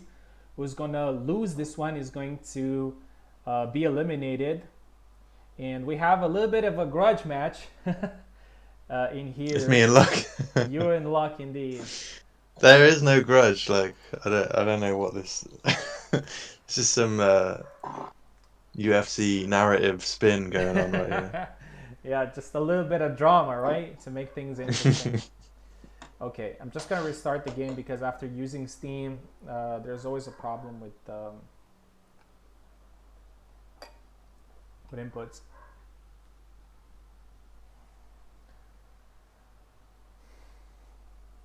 On a side note, I'm a little bit happy for Jacek being the way he is, because now people are a little bit more tolerant to Isabelle. Like they see that she's human and she can be defeated just as any other character. Even Zara, man, like I said it in the Discord, like I used to think I knew what broken was, and then Jacek showed up and I'm like, oh okay. Yeah. Zara's actually like a lot more manageable than that. Zara is fine right now. The only thing that is a problem with him is that back Y. That's it. Like if that thing gets somewhat not just, you know, slightly nerfed or like gets fixed, you know, like you can't do rushes and into retreats or stuff like that, then I think he's going to be a strong but beatable character. Okay, good. So let's see what are the fights right now. I think it's Luck versus, yes. So Luck on the left side, Eve on the right side. Good luck. Mm.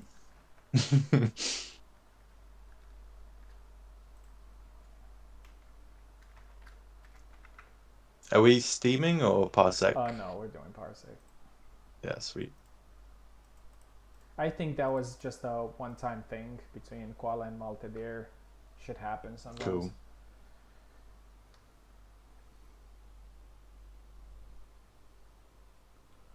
Divaning there, very active in the chat. He's probably very happy right now with his performance, having defeated 2 giants.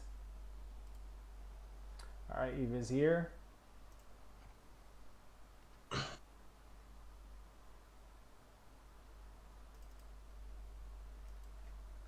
Nerfed in a court. Honestly, that the Holy Stance did not necessarily need a nerf for some reason, but I kind of do see the thing, like when you're putting your sword up and then you're moving forward, like you shouldn't recover instantly after it. It doesn't really bother me in any way, but I wouldn't say it doesn't make sense. All right, is Luck here? Not yet. Give me a second. Okay.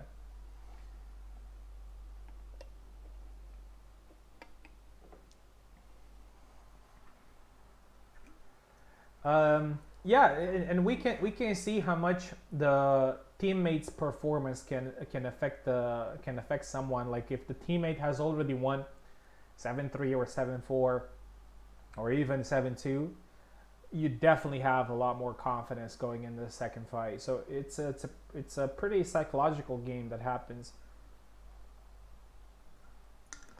I do remember in one of the tournaments, I was with Warden, and Warden had fought Vinard, and he lost 7-4, and I had to fight Oakenlix afterwards, and I have to say that I was pretty terrified of that match. I eventually won 7-2, but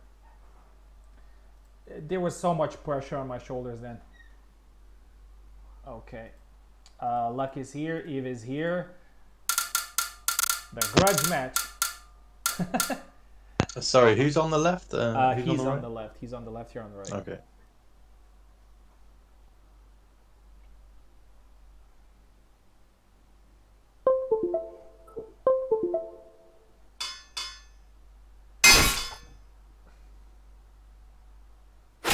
All right, this is a fight that I really want to see.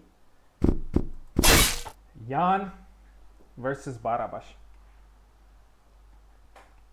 I would have to say, I think in this particular matchup, I do believe Barabash has a slight edge, contrary to popular belief. But Luxian is different. He plays him in a very different way.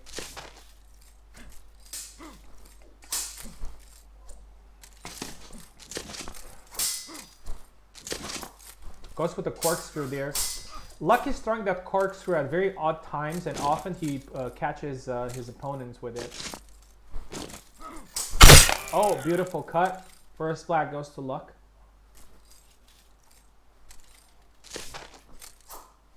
Luck has had a little bit of a beef with both Eve and Tower recently, so I think he wants to eliminate them from the tournament.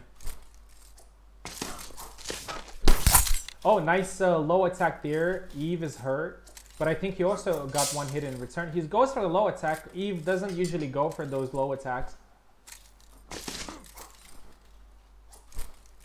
They can be pretty risky. A very slow sidestep there by Lucky. Overextended a little bit with his attack. Oh, thrust, cut, and flag there for Eve. 2-1.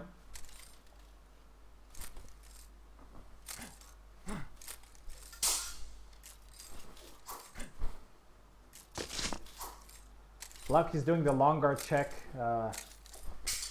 He's probably the only guy besides me that does that all the time.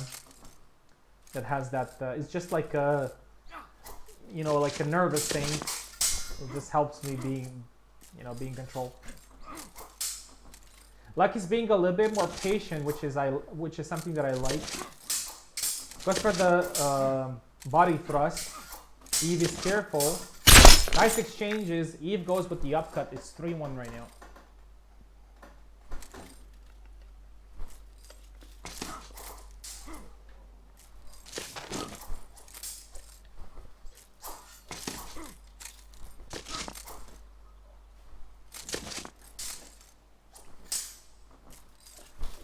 Oh, beautiful side step there by Luck. Caught Eve with a nice... Oh! Catches him again with the low attack. Luck needs to play this smartly because he got a hit in.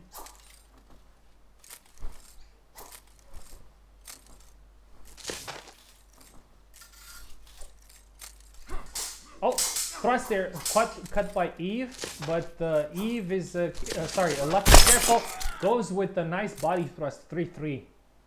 Beautiful, beautiful fight so far, very technical, very tactical. I like the tactical fight.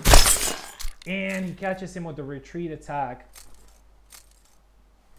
Luck is throwing so many different attacks that you don't even know what he's gonna hit you with. And to his credit, he came in maining Yan and showing us certain things that we never thought they're possible with him. Beautiful. Another nice hit to the belly and then a side step. I'll be completely honest, I stole a couple of moves from him. Oh, nice counter there by Eve. Perfectly timed by 4.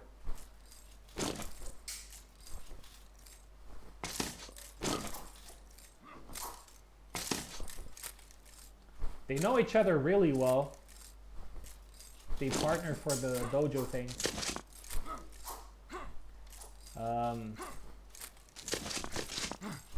They've been around, they've been talking about the 2v2 thing, and Luck actually wanted to partner with Eve. Nice retreat for this 2v2, but Eve wanted to switch and paired up with Powell. Luck was not very happy about that. Oh, nice cancel there into another attack. Eve is hurt. And Luck has the opportunity to get a pretty solid advantage here. Oh, beautiful quartz through 7-4. And Luck wins and gives a pretty good advantage for his team.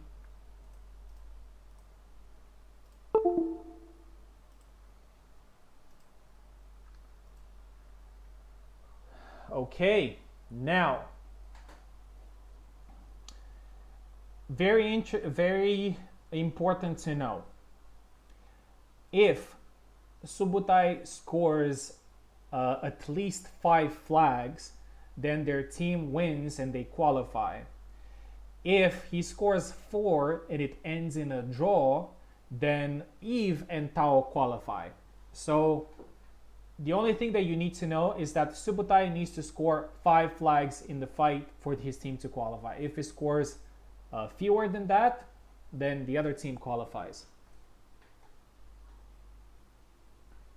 Second favorites. I would say the first favorites, man, because Meister and I have been pretty lazy with the game. Like, we haven't really played it recently. And I would say they were the favorites, but, you know, crazy stuff happens.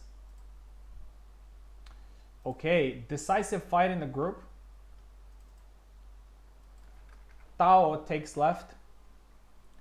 Subutai takes right. They're both very evenly matched. Subutai needs 5 flags. If he scores fewer than that in the fight, then they are eliminated. So that's the goal for him.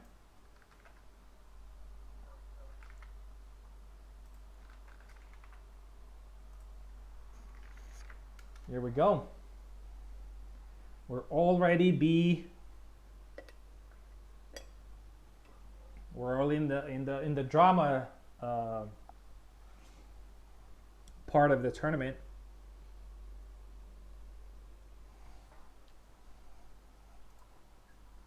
Subtai's here. Tao is here. Most likely we're gonna see a Zero versus Alex match.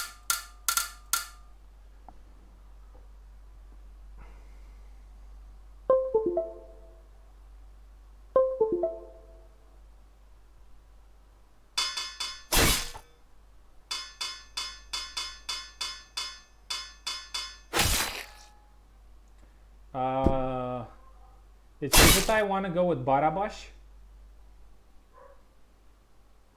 Subutai, please flick the long guard if you wanted to pick this character.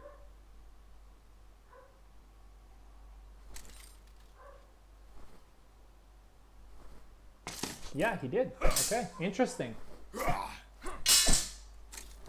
Subutai has a little bit of a mental edge here because he needs to score 5 flags opposed to 7. But it's still pretty interesting. Oh, 2 quick flags there by Tao.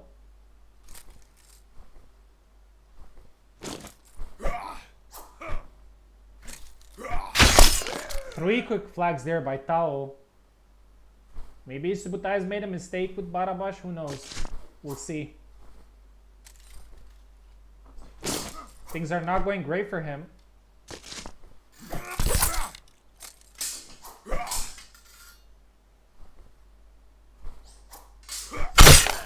4-0 now for Tao.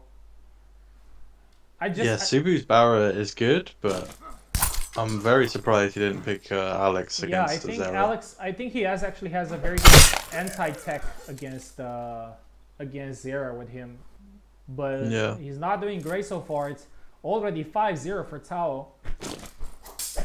Going with a Thunder Punch, 6-0. I think at this, tried the Thunder Punch. Yeah, I think at this point is just it was a pretty big mistake. All right, he scores one back.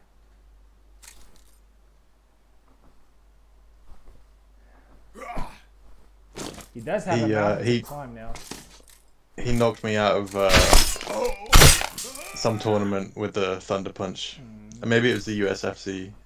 But yeah, it was the final flag, and he hit me with the Thunder Punch and won the whole thing. Yeah. There's one thing Uxus said a while ago, which is trust your main. But Subutai gets 2 flags back now, and maybe we spoke too soon. He needs 3 more. Subu's Barra is good, man. Yeah, it's not bad. I'm just surprised because I've seen him demolish Zeras with Alex before. There you go. I think, I respect his choice, but I think eventually it was a mistake because Tao made it look easy, and it was 7-2. And Godion's backyards that do not pick Gideon. Mind games, baby. Yeah, qualify. So the Dogs of War are unfortunately out of the competition. Thank you for competing. Let's see. So the score was 11-9. So the Upstart challengers take the first place. The Godion Backyard takes second place. And we are in the final match of the group stage, which is the Wilting Violets against the Horsemen. Let me see what's the order of fighting here. Siantlark versus me, and then Maestro versus Malte.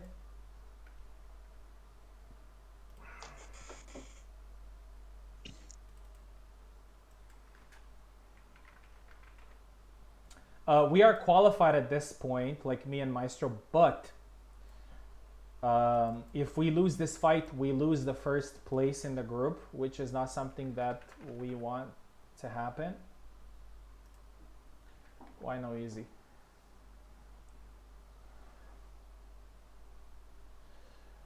Okay, and as I Why said, no Alex? why no Alex? Yeah. That's the question on my mind.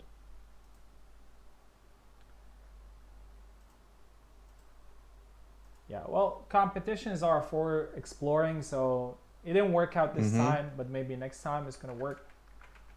Who knows?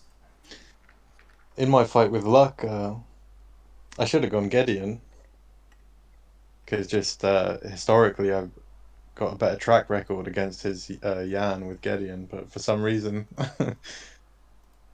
I don't know, something just takes over in a tourney, and you're like, yeah, this is the best idea, I and think then I think it's it's not always. because objectively speaking, Barabash has a better defense, and Yeah, one thing that you don't want in a tournament is just get hit when you don't expect to get hit.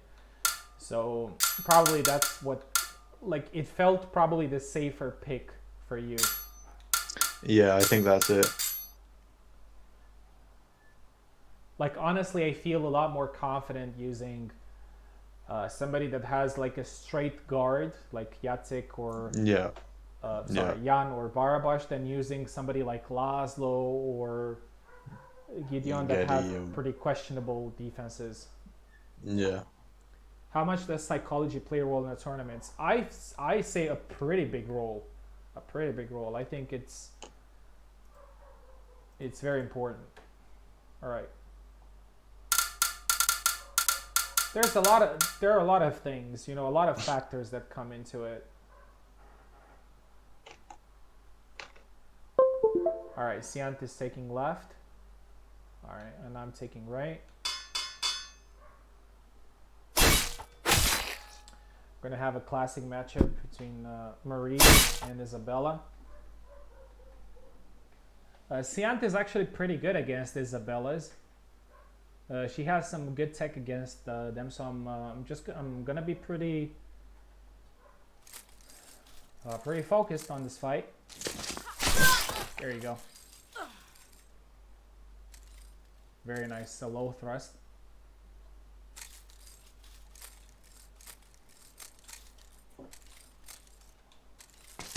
yeah. Siantlark's got a really sneaky style,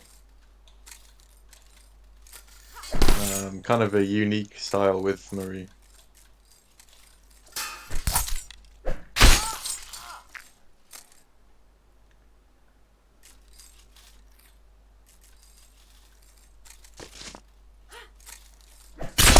Very grapple heavy, more Yeah, than the anyone grapples, else. her grapples are actually pretty sneaky.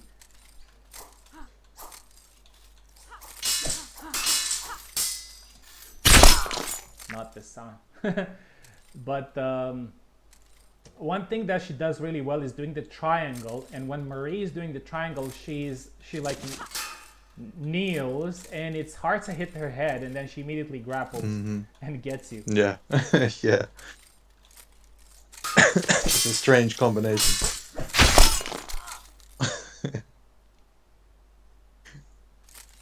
Always an ugly fight against Marie. Yeah. Nice.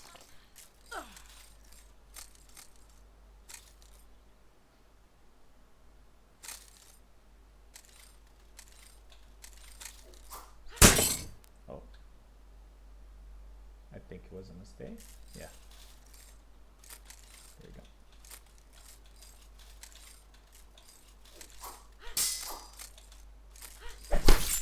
Nice.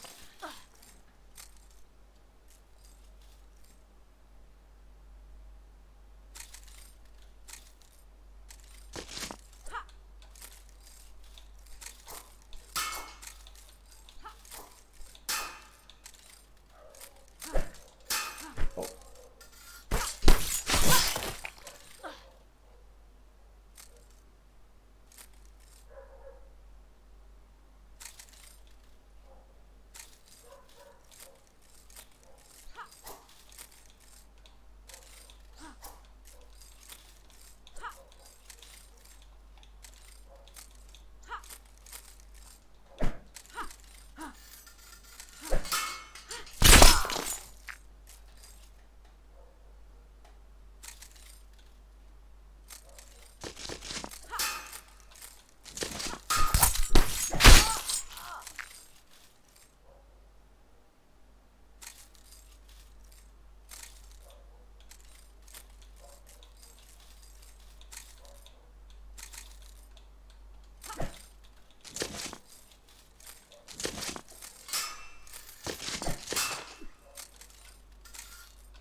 Sian has come a long way with Murray. She's doing really well. Yeah. Yeah.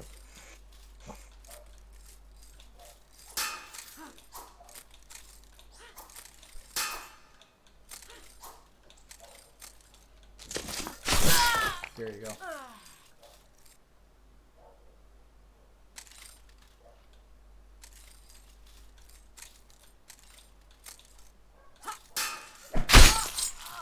Yeah, very close fight. Very close fight, and this shows how good Siant has got.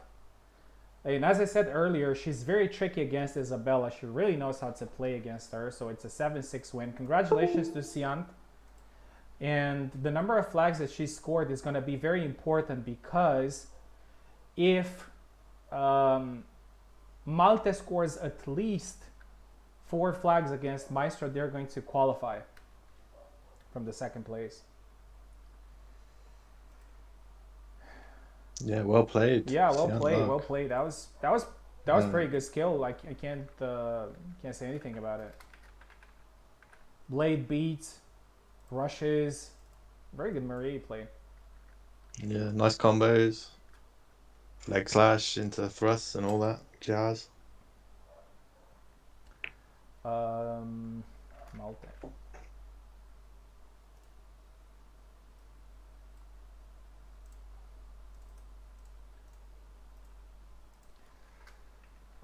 Maestro. Malte.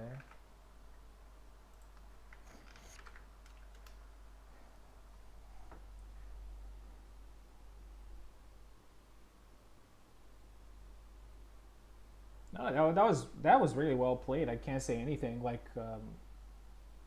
I think I played well as well. You played great, so that's that. Yeah, it could have gone either way, I think. I think so too. That last flag, like, I had no idea who was going to I win. think so too. That was pretty close. Okay, so Maestro's gonna face Malte now.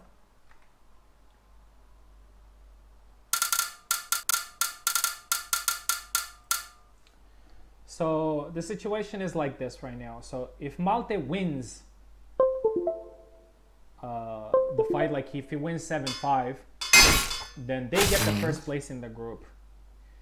If he wins 7-6, there's going to be a draw, so they're going to be in the second place. And if he scores at least 4 flags, they're going to get the second place. So Malte's objective here is to score 4 flags to qualify. If they score 3, there's going to be a tie break between them and the other team.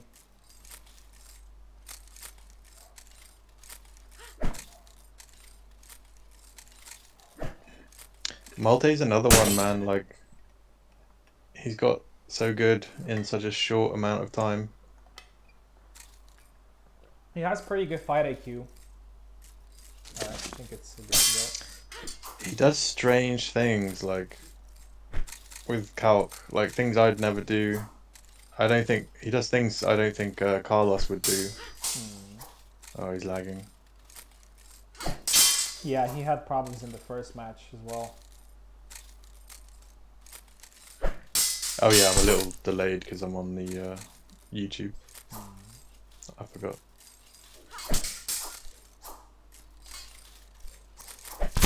Oh, nice hand cut.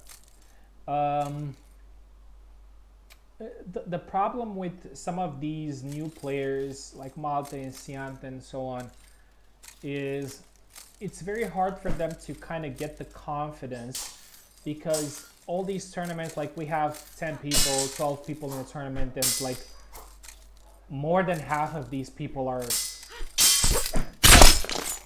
veterans with hundreds of fights and tournament wins and stuff like that. So it's very hard to build that confidence to think, okay, I'm gonna win this, or I can score flags, and it's hard, you know?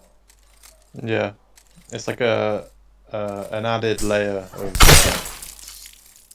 psychology going on. Yeah, absolutely, absolutely.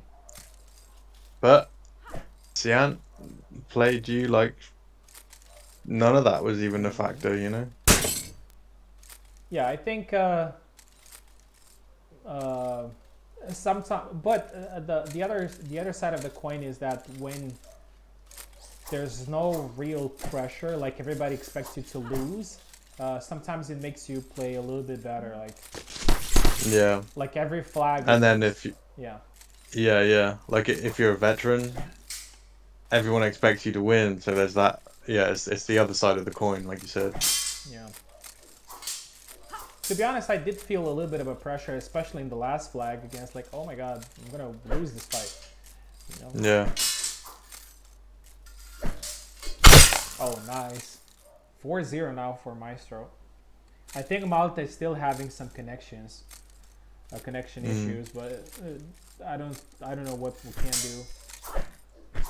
Oh, Steam wasn't really good for him. No. Like if Maestro is doing well, he's in the United States. Malta is actually from Europe, so it's clearly something on his end. 5-0 now for Maestro.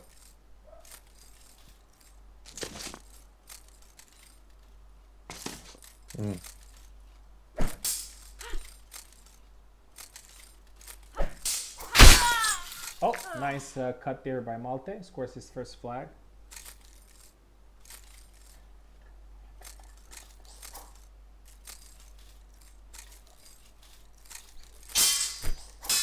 Oh, nice side step there by Maestro. Doesn't score.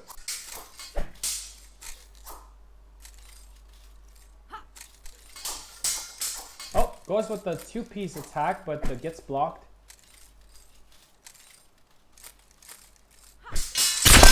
Try the quick stab there, but Malte scores the second flag, and now Zernal and Koala are a little bit worried because if Malte scores two more, they are in trouble. But I'm sure Maestro here doesn't want to let... Oh, nice thrust there. 5-3, and Malte is coming back, and Malte needs to score one more flag for his team to qualify. And that would be another surprise of the tournament, because honestly, nobody was giving them a chance, since they're both pretty new to the game. In a pretty tough group. Nice quick tap there by Maestro, 6-3.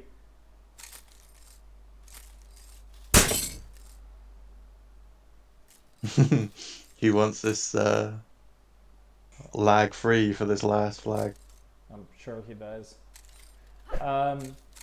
Anyway, at this point, he still has secured a tiebreak. And there you go. There you go. And Malte and Siant are qualified to the semifinals. Congratulations. Nice, guys. Well done. We're still going to play this until the end.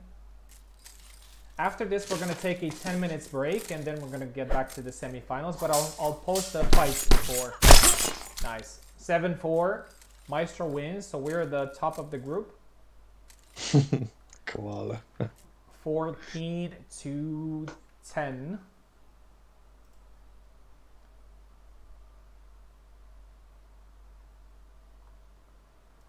And the group stage. Okay, I'm just going to show you guys the standings and then the semifinals.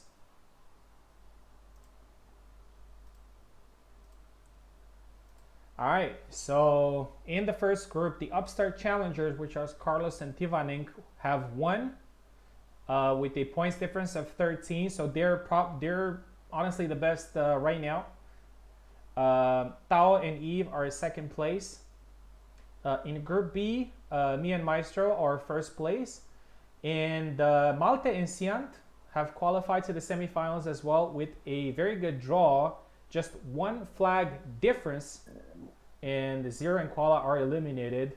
Some surprises in the group stage. Let's see the semifinals. So in the semifinals, we have the two teams that probably nobody was giving them a chance. Which is Carlos and Tivanink versus Malte and Siant. And then we're going to have me and Maestro versus Eve and Tao. I'm just going to quickly give you the matchups in Discord. And after 10 minutes, we're going to get back with the semifinals.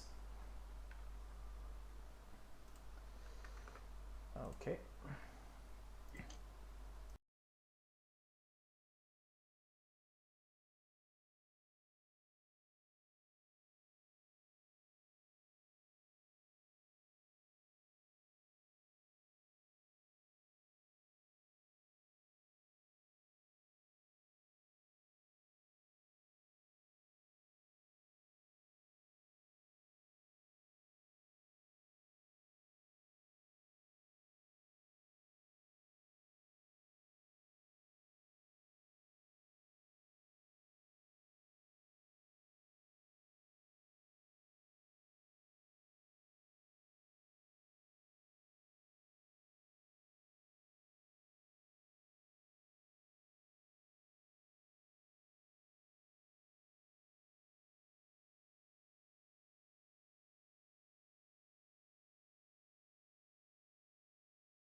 Yeah. Okay. It's good. It's good now. Okay. I muted the thing. Okay. All right. So Carlos is going to fight Siantlark in the semifinals. It's going to be a pretty disputed fight. So Siant and Malte just edged the qualification, so I'm sure that now they have nothing to lose, and they do have a winnable matchup here. All right, so Carlos is here, Siant is here. This is going to be interesting.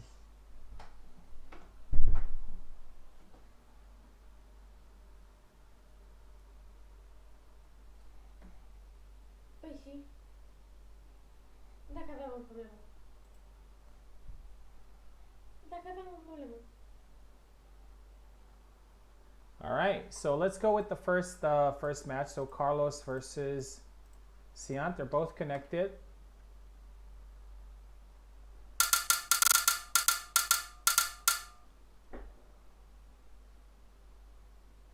Ce? Can I get a link to join the Parsec so I Yeah, can sure, see? sure, Yeah, sure. I can send you a link. awesome. There you go.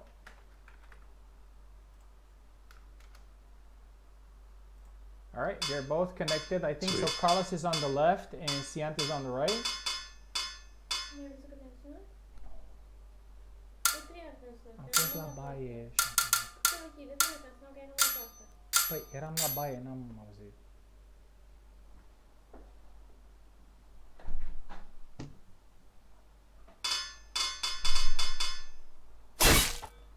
All right, that's pretty expected. We have a mirror match.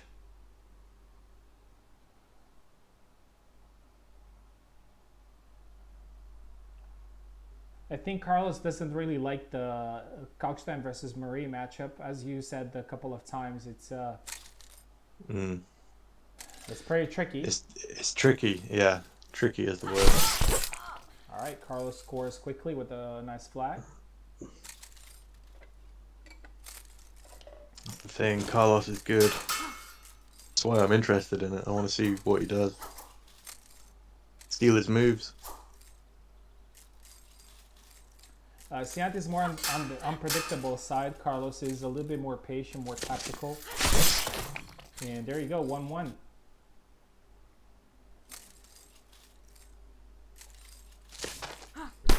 Oh, nice triangle there, and it's a double.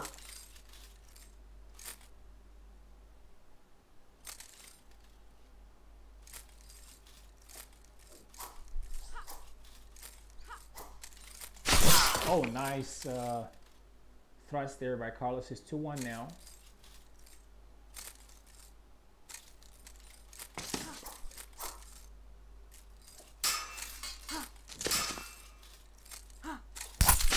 Oh, beautiful. Beautiful from Sian. 2-2. We have a fight.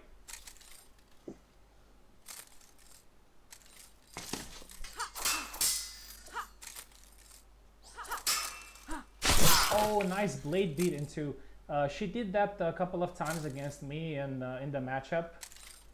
Looks like Siant is getting pretty good at these blade beats.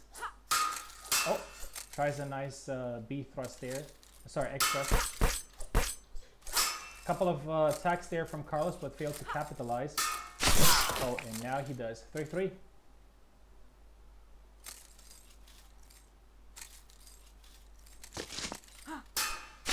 Oh, beautiful punish there by Sian. 4-3.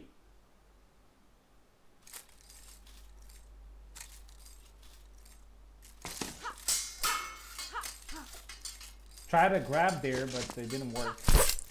Goes for the low attack there. Carlos is limping. That's Carlos's specialty, to make people limp.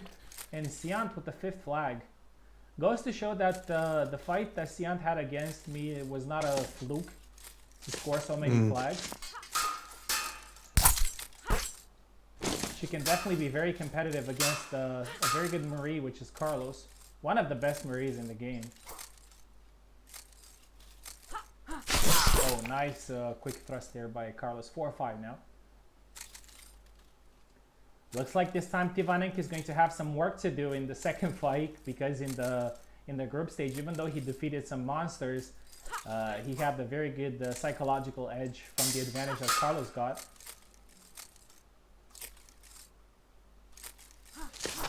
Oh, beautiful rush. 5-5. A fight worthy of a semi-final.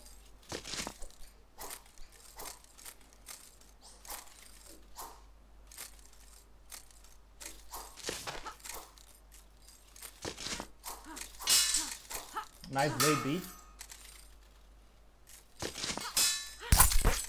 Oh, and I think, oh, Carlos fails the punish there, but he got some good hits in, so he does have the advantage here. Oh, but Siant gets the flag. Very spectacular flag there. 6-5 for Siant.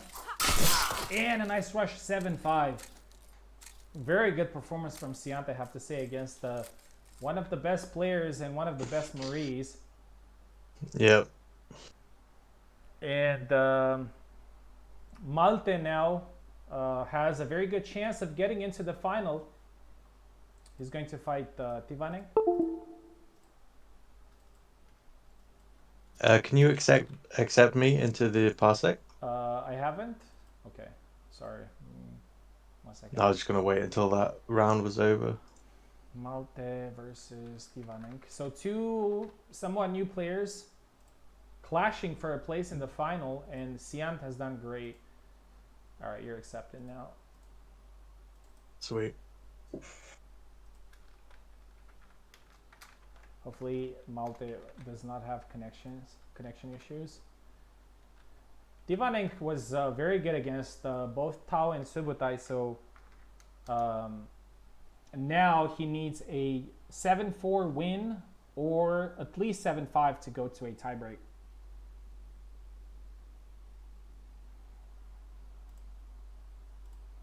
Malte's in. You are in. Waiting on Tivanek to join. There he goes. His keyboard. All right, so Malte is left side, Tivanek is right side. And as I said, for the first time, Tivanek has some work to do. He doesn't have to he doesn't need to capitalize on Carlos' work.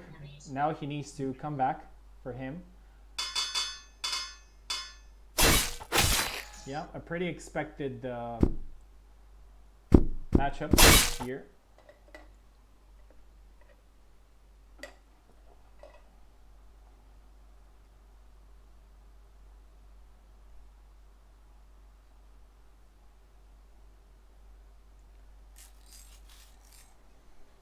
All right, very tense fight. Tivanek being unpredictable, like in the first fight that he had, a couple of rushes, side steps, doing some crazy stuff. What do we do if it's a tie? If it's a tie, we go into a nice combo. It goes into a 3 flag fight between the players that have won their matches.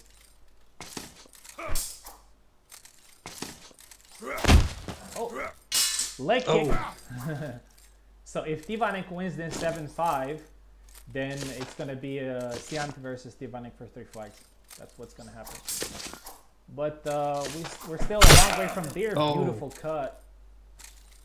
Tivanek is a menace. Yeah, he's tricky, man. Very tricky. And he's not doing the old Zera stuff, which is like, you know, waiting. Beautiful. Like waiting the retreat cut and everything. He's just being crazy with it. Yeah, he's active.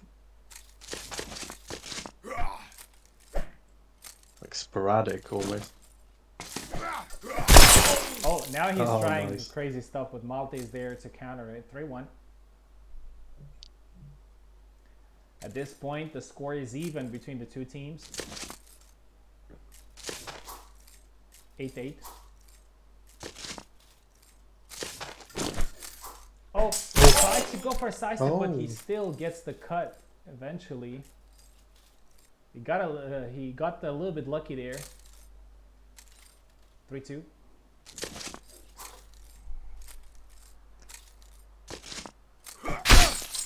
Oh, nice. Holy stance. Holy stance He attack 4 committed. too. Yep. As I said, that's the thing with new players. Like, you never know what they're gonna do, and Divanek is very good at doing that. Tried to go for this 2-piece combo. He's a little bit tired now. Goes with the windmill. Oh, beautiful two-piece thrust there by Malte, and it's now 4-3, which means that Malte and Siant are in advantage, but there's still much to play for. Very interesting semifinal. Oh, went with the 2-piece combo there, got a hit in, but Siant is still... And another one. And there you go. 5-3. Still dead even. Both Siant and Carlos right now are watching this closely.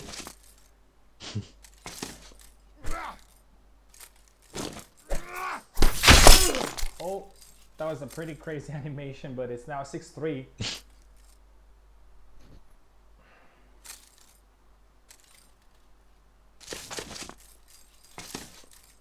Last one was 7-5. Oh. Double. The score between them, between Siant and Carlos was 7-5, right? Yeah. Yeah, I think so. 7-5, yeah. 7-5. Thrust. Blocked here by Malte. Oh, nice thrust there by Malte, but he doesn't kill, and he gets hit in the process. Brains hanging out. Oh, he gets it. Nice. 6-4.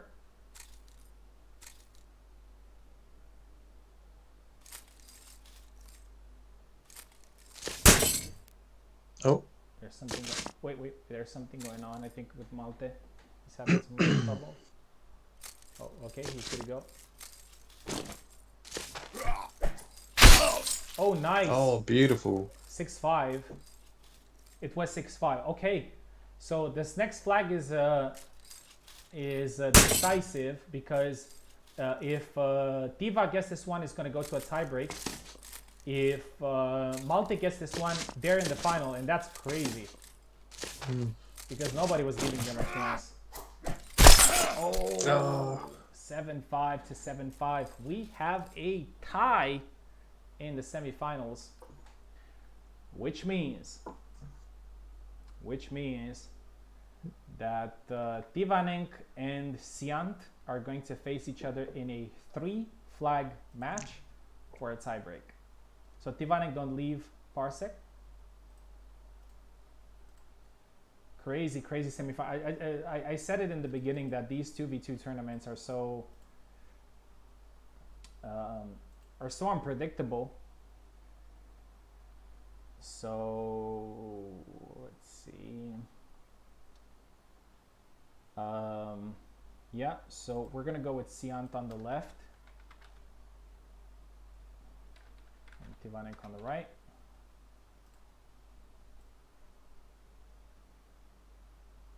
So it's a 3-flag fight.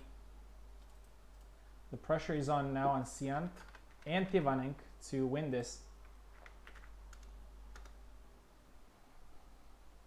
I'm pretty sure both teams are very satisfied with their performance in this tournament. How many flags do I need? 3. 3. So it's a fight until the 3rd flag.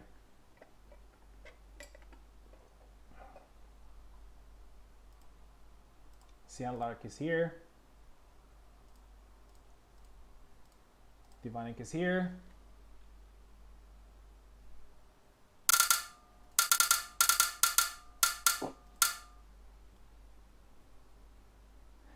So Siant goes left, Tivanek goes right.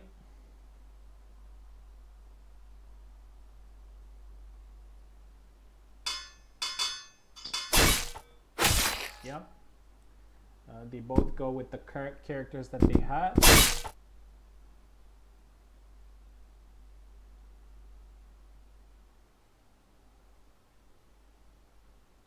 Three flags is crazy. Like, somebody could just like pick up the game today and just have like a good understanding of the basics and could still win against everybody. Oh, they hit each other. Siant very brave there with an attack.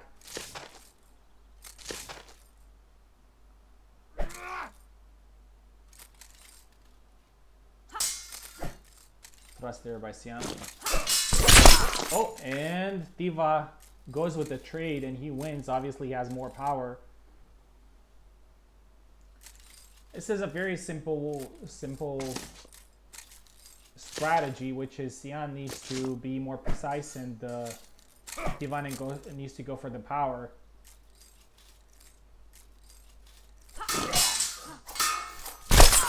Oh, goes with the cut there, and Tivanen scores the second flag. Sian needs 3 now, Tivanen needs 1.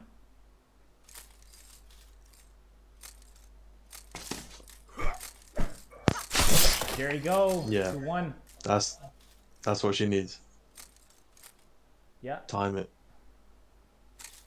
It's definitely not a good idea to go in against Zera because Marie does not have anything in the pocket against Zera. Holy stance! Oh. 3-1. Tivanen wins the tiebreak. Carlos and Tivanen GG. are in the final. GG. Congratulations to Malte and Siant. They did a lot better than people expected.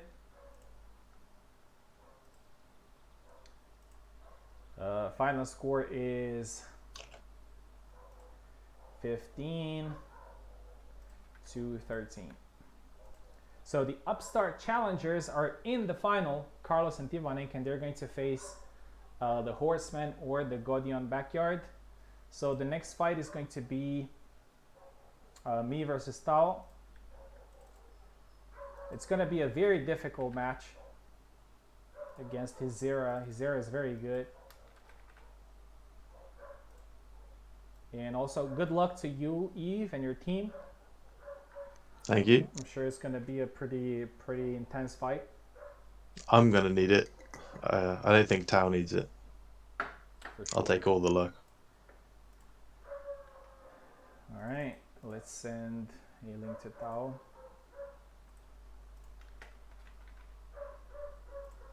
There you go.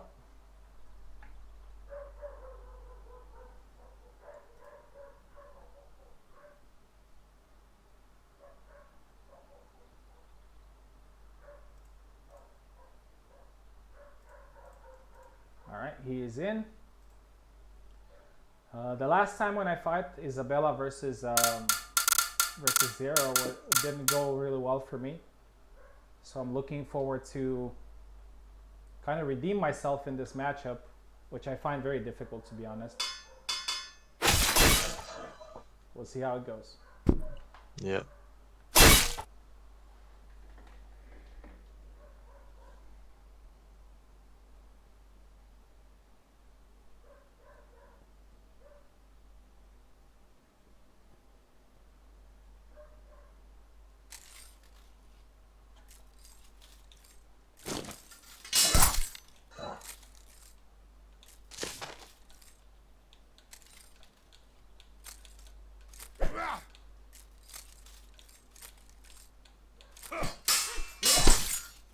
Oh.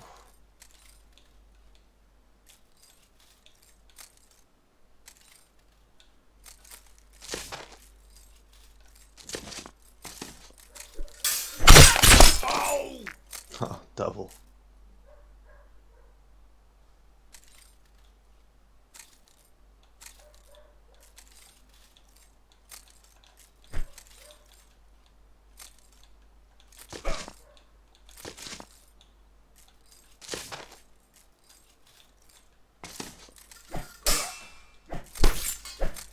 Thrust. Oh.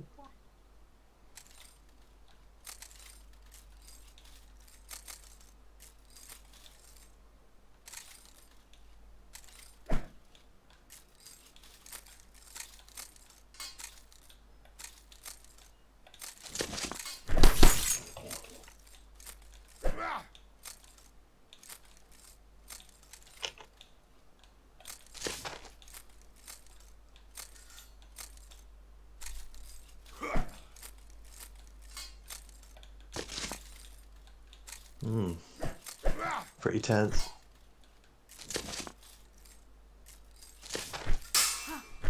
Oh. Oh. Yeah, every Where flag did is that probably going to stamina be go? like that. You know, it's...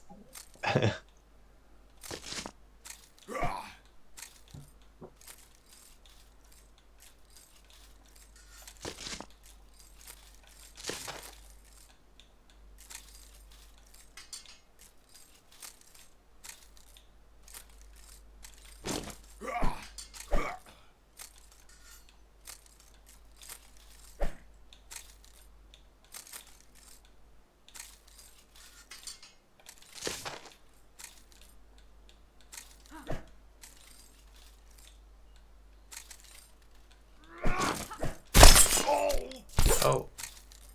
Nice. You were hoping for that double there. I know.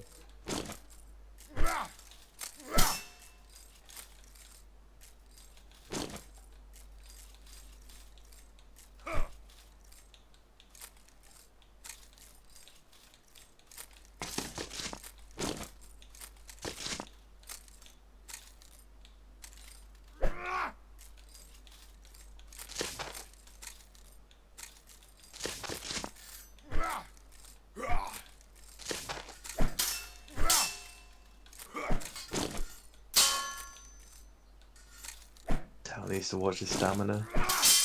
Oh.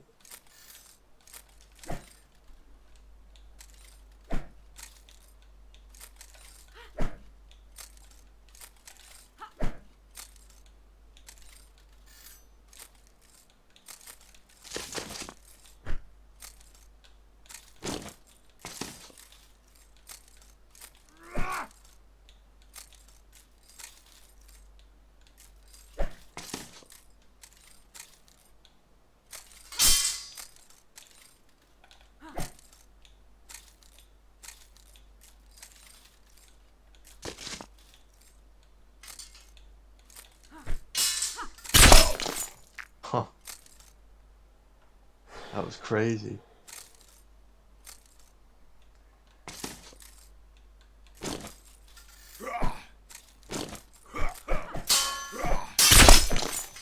Oh, just powered through.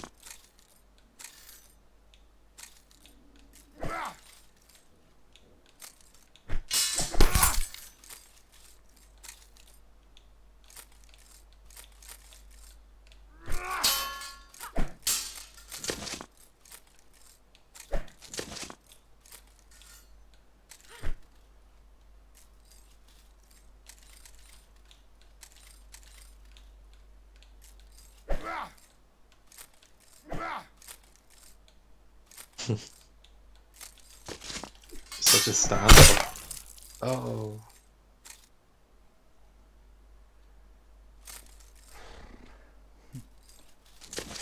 I imagine this is pretty stressful.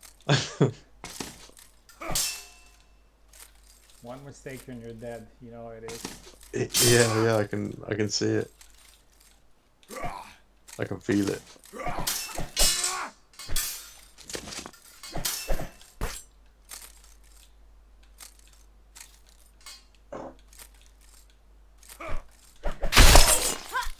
Mm.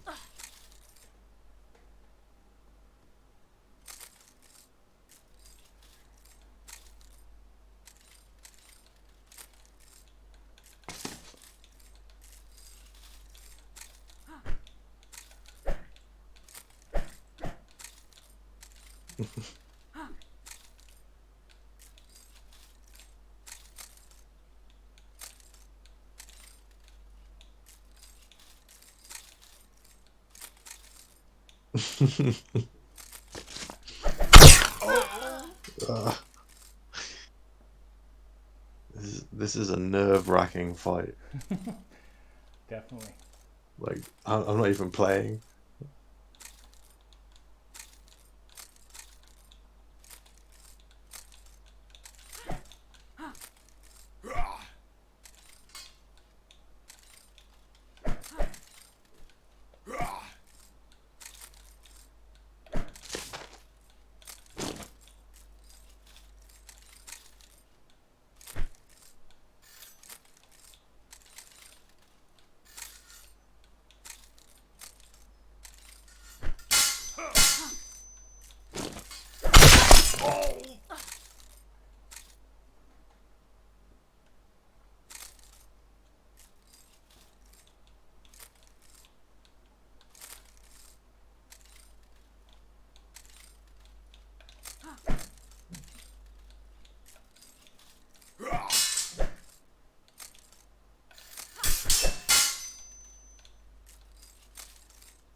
That was nice.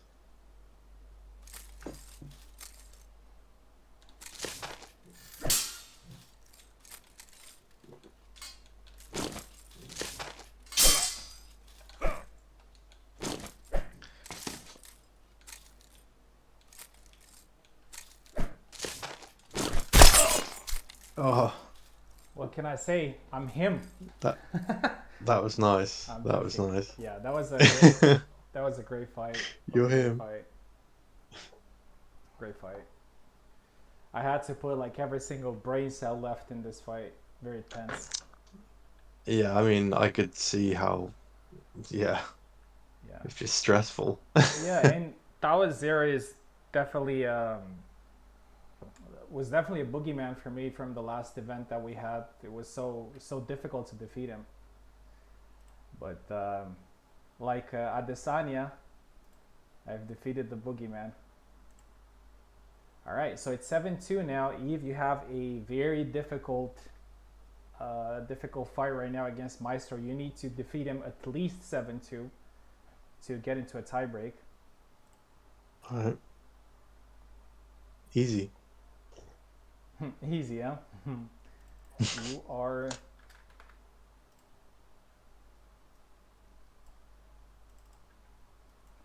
on the left and Meister's on the right. I know that you guys always have very entertaining fights. Just so you know, I know that it's not like always very comfortable, but if Maestro scores 3 flags, so the fight is going to end. We're not going to do the whole thing, Yeah, okay. just for, you know. 3 flags. Yeah, because it was 7-2. So if he scores 3 Okay. flags, then there's no chance for you to win. Okay.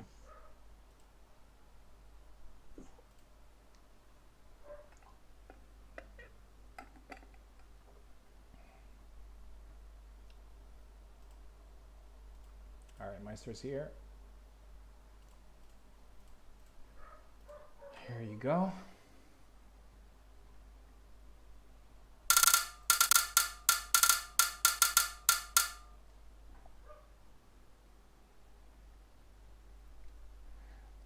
So you're on the left, Meister's on the right. Yep, we're going with the classic matchup, which is Kalkstein versus Isabella. I'm rooting for a great fight, but I also have to be honest and to root for Maestro. So he needs to score 3. Maestro, just take your time.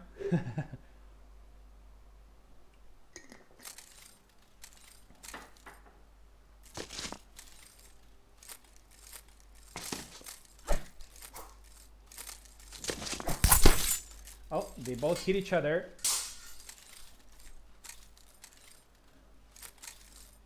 Maestro knows very well the danger of Kalkstein. So he's definitely going to take this seriously, even though we have a 5 flags lead. Oh, gets hit there. Eve scores the first.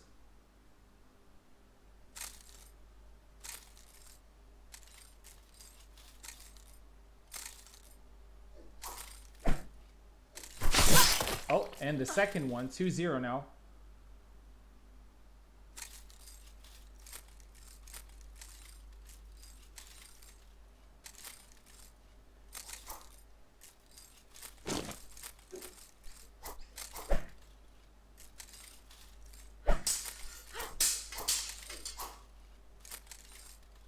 Very tense fight so far. Eva's doing a great job of defending and attacking at the same time. Maestro's having some trouble getting in range, but he's still being very patient. Oh, gets hit there.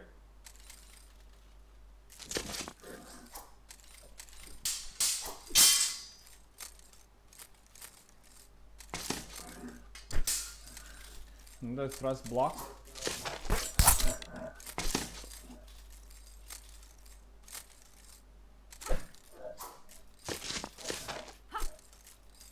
Oh, Eve, Maestro's tired.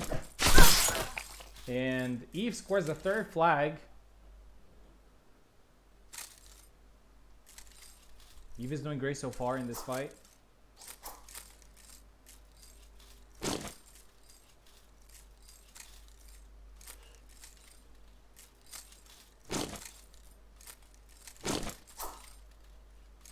Maestro being patient. Eve is also patient, but a little bit more on the offensive.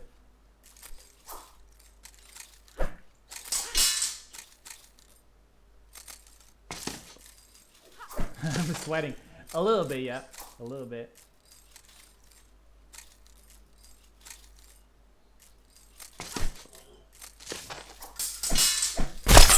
And there you go. Maestro scores the first flag in the fight. I'm sure that's going to give him a little bit of a boost of confidence. He needs 2 more. Oh, try to go for the grab there, but he got hit. Oh, beautiful cut into thrust. Caught Eve off guard. Second flag scored. And Maestro needs only 1 more to secure the win for our team. Eve needs to be perfect from now on.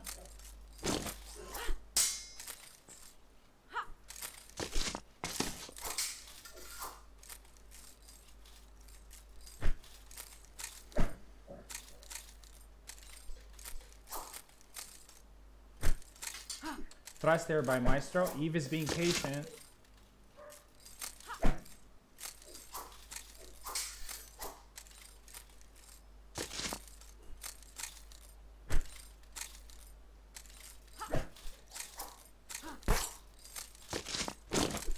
Oh, Maestro is again tired. Goes backwards.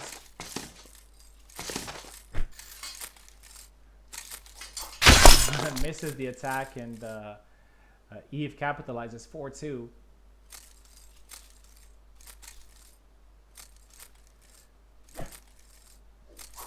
They're both being very patient. This is a very tense fight like the first one. This is what we should see at high level fights, you know, like not just the brawl, but a lot of tactics, a lot of mind games.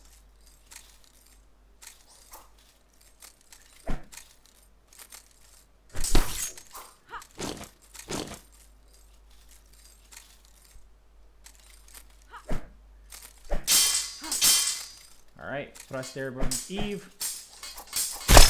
And there you go. He scores another another flag. It's 5-2 right now, and it's getting interesting.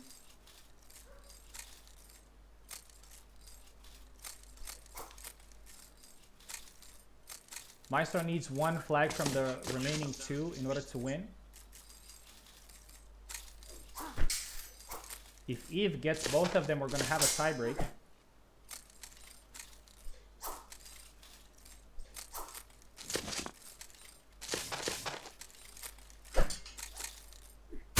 Oh, and that's it. Great effort from Eve, though. Great effort. He was definitely the better player in this fight, but Maestro did just enough to win the fight. And thank you very much for Eve and Tao for competing. Maestro, don't leave the... Oh, he already left.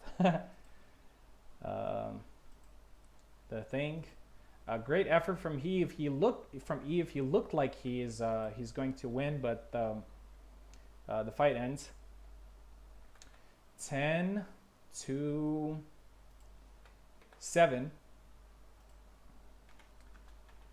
So in the final, we're going to have the Upstart Challengers versus the Horsemen. So Carlos and Tivanenk are going to fight me and Maestro. I'm just going to quickly post the matchups because this time we're going to do 4 matches. So all players will face each other.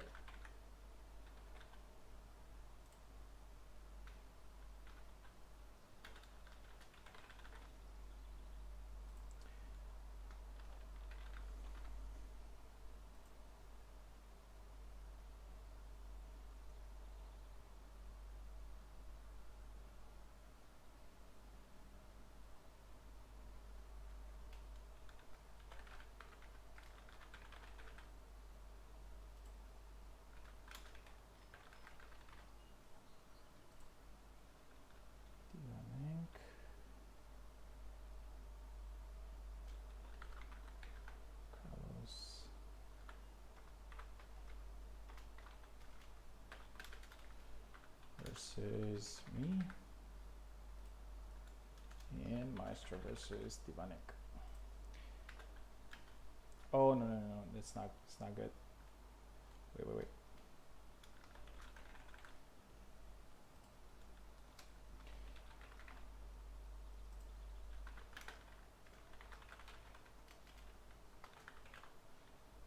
All right, and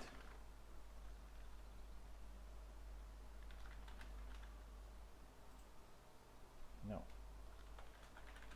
Maestro versus Divine Ink, and me versus Carlos. So we're in the final, and in the final, all four players fight each other, and we're going to count the flags as a whole. So it's important, regardless if you win or lose, to score as many flags as possible in each fight. So the fights are the following. So Carlos is going to fight Maestro first, then Tivanenk is going to fight me, then Maestro versus Tivanenk, and me versus Carlos. The last fight, I'm going to fight my good friend in the final, and we'll see how it goes. I'm just going to send a link to Carlos and Maestro first. We're not going to connect everybody in because, for connection reasons. But we're going to take just a 5 minutes break before the final, and then we're going to go with the match. This is going to be pretty tense. By the way, can you guys hear me? I can hear you. All Yeah. right. Grand final. This is the score. So now the score is going to be displayed because we have 4 fights in total. All finals so far have been pretty close. So we're definitely not disregarding the upstart challengers because they proved to be really good. All right. Divaning has got to his first final, deservedly so. He won all his matches so far, so I'm not disregarding him. I'm pretty sure he's going to be a challenge to fight, and he does have the morale right now. I think confidence is probably the most important thing in this type of competition, and he has nothing to lose. So, all right, the next match is going to be Carlos versus Maestro, but we're going to take just a 5 minutes break, and after that, we're going to come back with the last 4 fights, which are the finals.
All right, guys, we're back with the grand final. And as I said, this is going to be a 4 matches fight. So both teams need to score as many flags as possible in order to win this. Carlos and Tivanik are the underdogs in this final, but they have proved to be competent enough to win this tournament. And to be completely honest, I would be really happy if they did. So of course, I'm just gonna do my best to win, but I think if they win, that would be the first champion title for Carlos and the first champion title for Tivanik, which would be completely deserved in my opinion. All right, so let's see, who do we have here? So we have Maestro and we need Carlos. So Carlos and Maestro go first.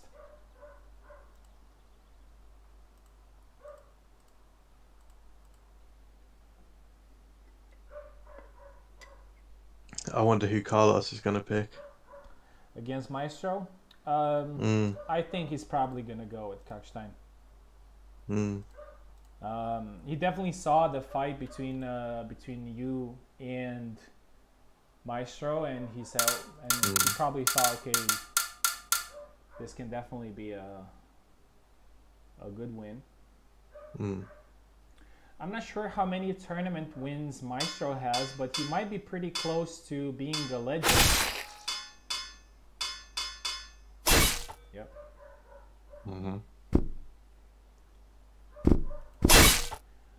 Maestro definitely has more than 10 tournament wins. He could be the fourth legend on the server.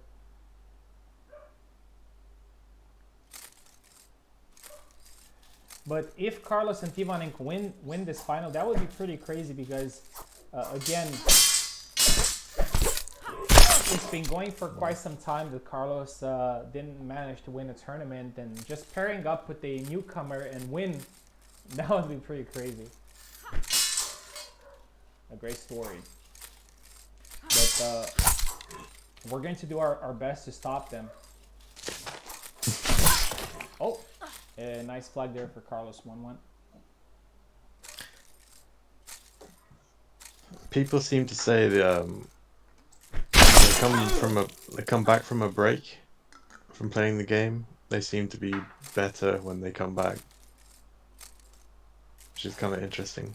Yeah, I think so too, because you kind of lose the bias of, oh, I can beat this character, or I can beat this guy, or something like that.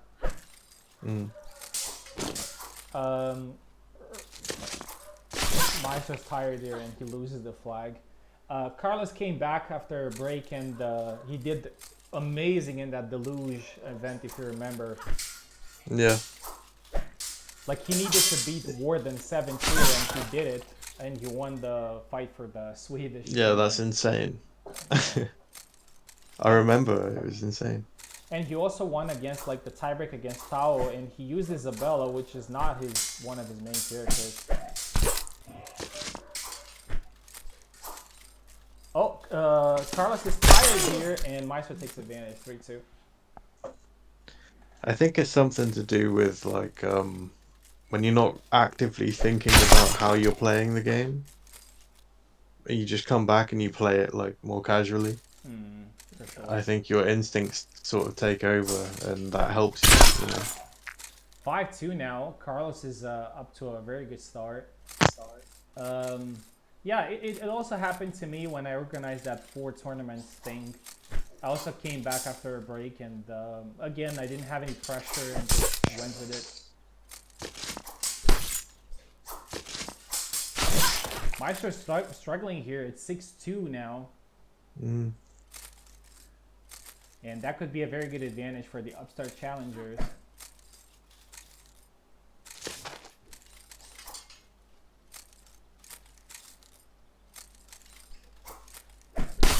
Oh, and he gets stabbed in there. 7-2, and that's a very good advantage for the challengers. Man, Carlos is so good. It's not Definitely. You know what? Let me also put in the brackets here. So upstart challenger. So we're gonna say UC. Now it's Tivanenk.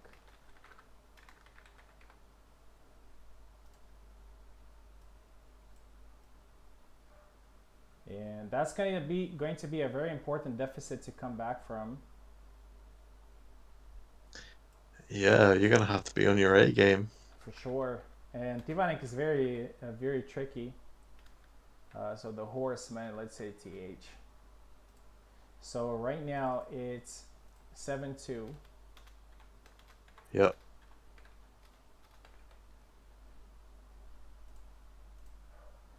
All right.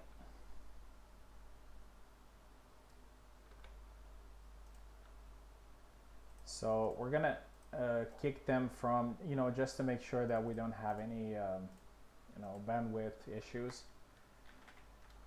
All right, Tivanenk was playing a very good Zera, and Zera's versus Isabella is a very tricky fight. Kind of a unorthodox era too, Yeah, for sure. which is dangerous.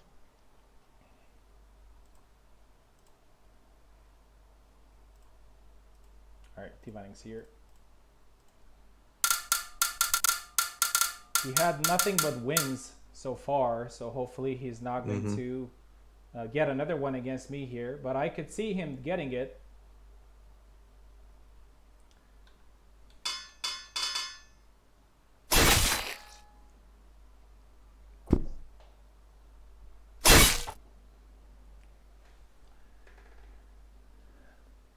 And as I was saying earlier, it's always like a pressure for the other player to kind of come back after losing a fight.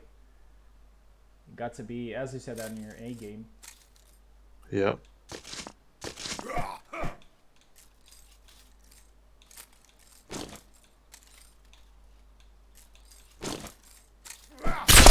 Nice. I think unpredictability is the biggest weapon you have in this game. Like, the more surprises you can spring on people, the more likely you're gonna win.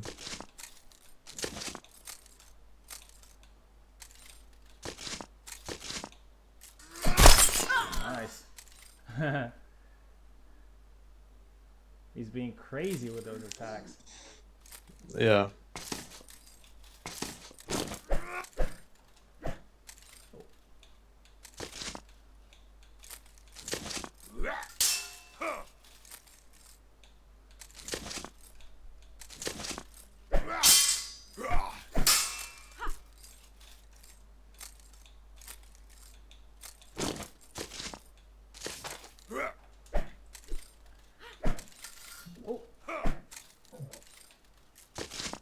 With good defense too.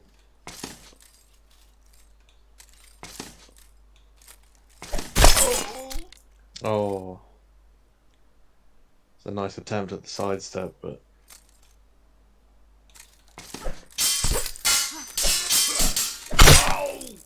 oh my god. Yeah, clusterfuck there.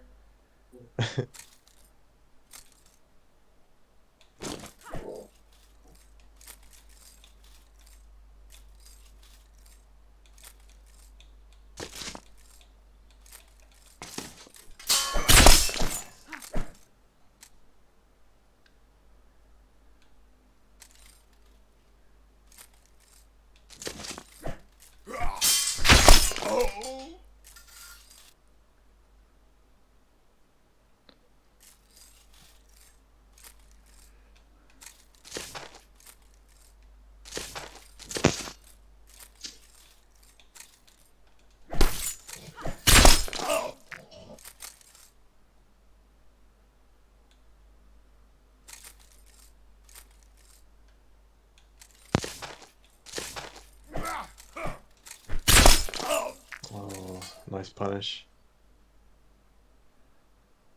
Yeah, Tiva's swinging a bit too much out of range, I think.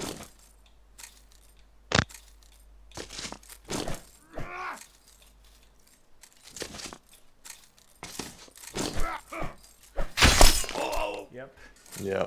7-3. The start was pretty good, but yeah, well Got a played. bit reckless. Yeah, well played. And they're still ahead. They're still ahead by 1 flag. So all the finals so far have been very crazy. So I'm pretty sure this one is going to be the same. All right. So the score right now is 10-9. And we're going to switch sides, which means that my team is going to be on the left now. Maestro is going to fight again against Tivanink. So they're going to fight again.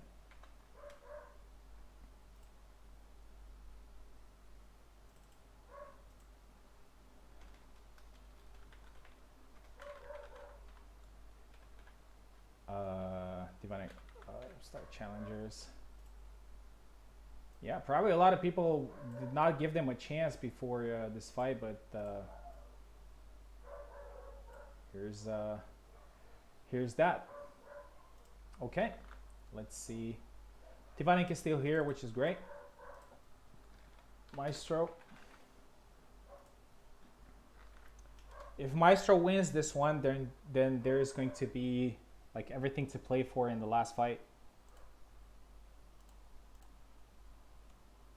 It will probably still be, regardless of. I mean, the only way for the fight to finish before the last fight is for Tivanink to win 7-0, which I don't know. I think it will be very hard to do that. All right, Maestro takes the left side. Tivanink takes the right side.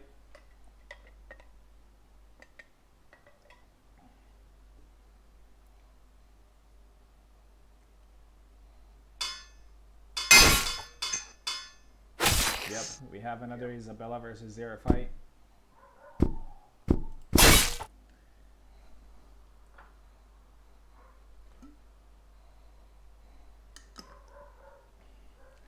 Maestro needs to be patient here because Tivanink is very unpredictable. So if you start being impatient, he's definitely going to punish you. We've seen that against Subutai. Not to say that Subutai was impatient, but oh, beautiful tap to the head by Maestro. That's one of the things that he does really well, which is tapping the head. It's actually one of Warden's specialties, but Maestro's doing just as well. Oh, rush into attack, rush into Back Y. back Y there. The dreaded back Y. Yeah.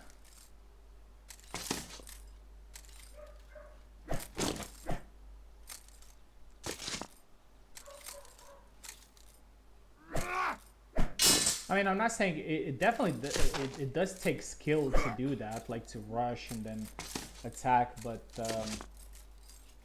I think it's a too much of a safe option. Oh! I thought that Maestro got that one, but Zera is very dangerous in the pocket. I mean, a retreat attack is usually, safer by definition. So if you use it defensively, that was a beautiful side step there by Maestro 2-2.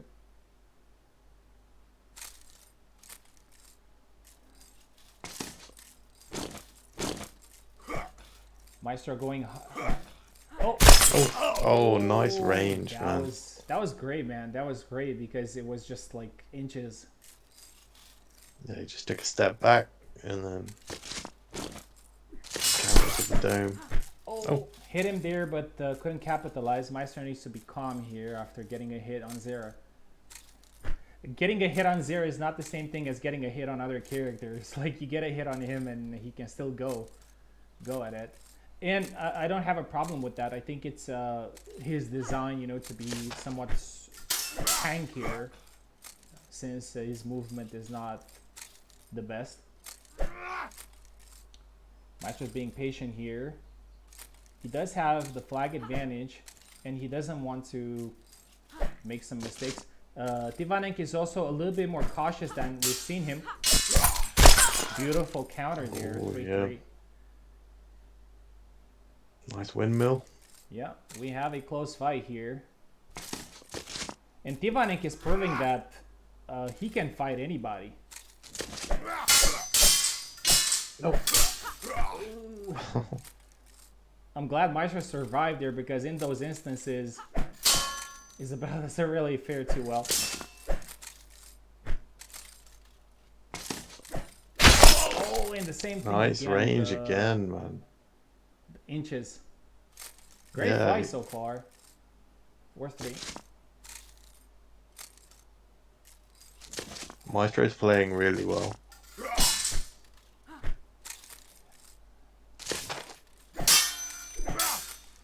Like another high guard gets blocked there.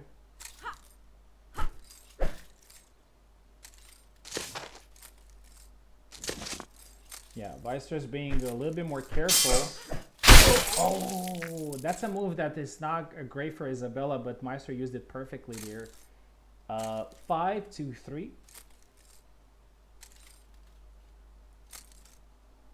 And our team is for the first time getting beautiful cut. Caught him here on the movement. That's one thing about Tivanik, like he's moving a lot, so he can get caught. Yeah, while he maybe does a that. little too much, maybe.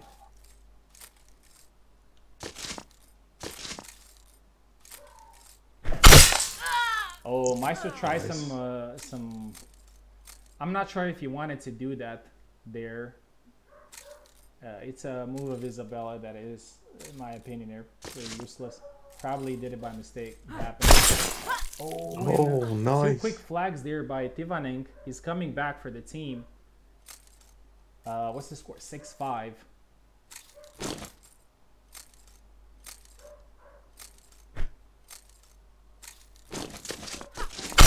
Oh, beautiful. Oh, Beautiful. 7-5. And again, we have another tense 2v2 final. All the finals so far have been like fought until the last flag. 7-5 was the score, which means the overall score is, let me do the math here, 16-15. Yep. My friend Carlos here, so I'm fighting him.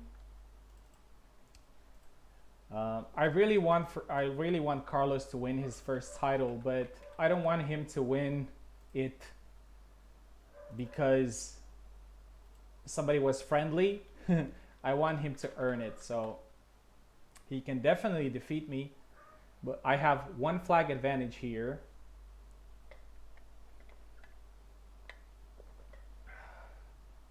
So he needs to defeat me at 2 flags difference in order to win this.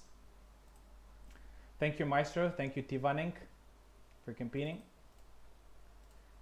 Carlos, my friend. Here we go.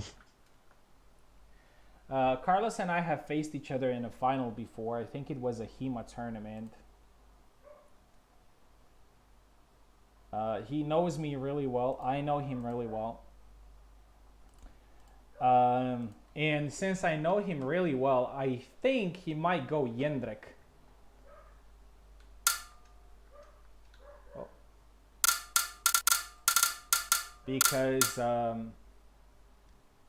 he usually does that against Isabella, but we'll see.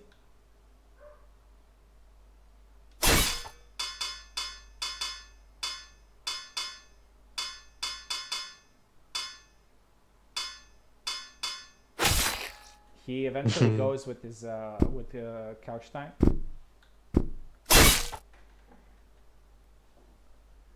All right, so this is pretty simple. So our team has 1 flag advantage. So if Carlos wins at the 2 flags difference, they're going to win the tournament. If he wins at 1 flag difference, there's going to be a 3 flag tiebreak.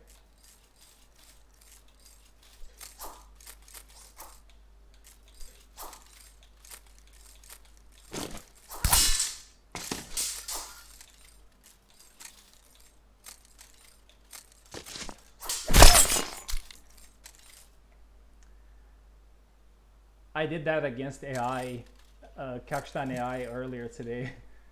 Like, it looks like it works in PvP as well.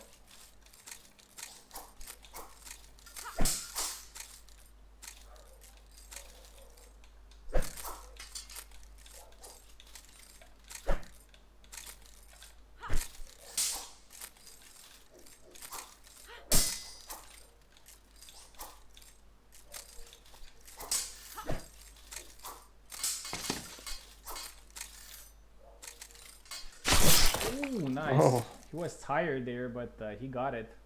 The sidestep thrust.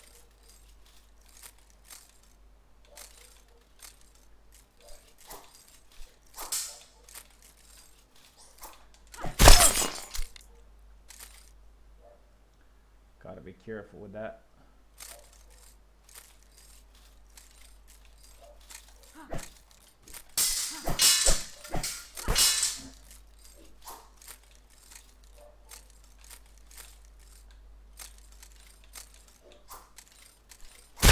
Nice. Oh.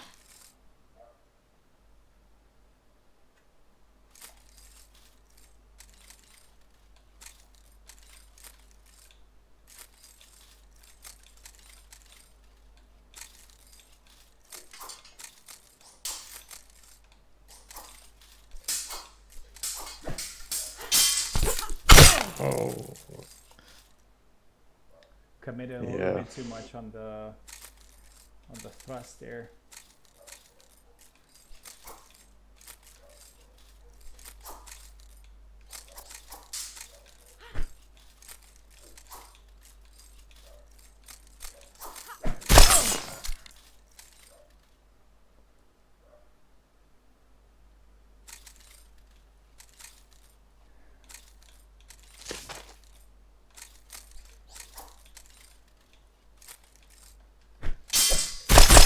Oh, nice double.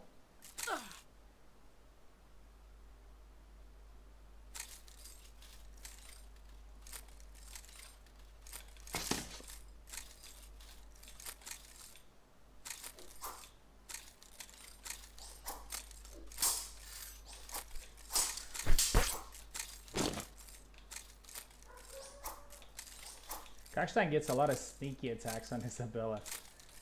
Yeah.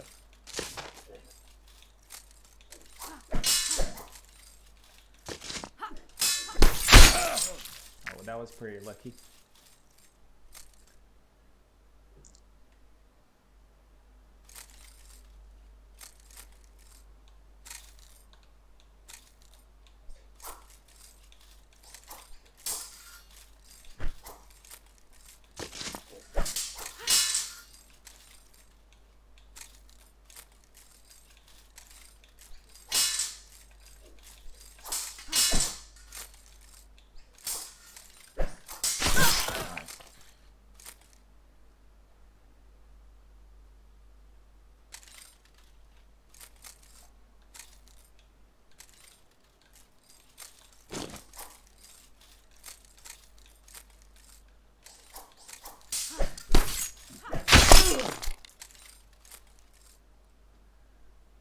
Alright, so I need one more to win this.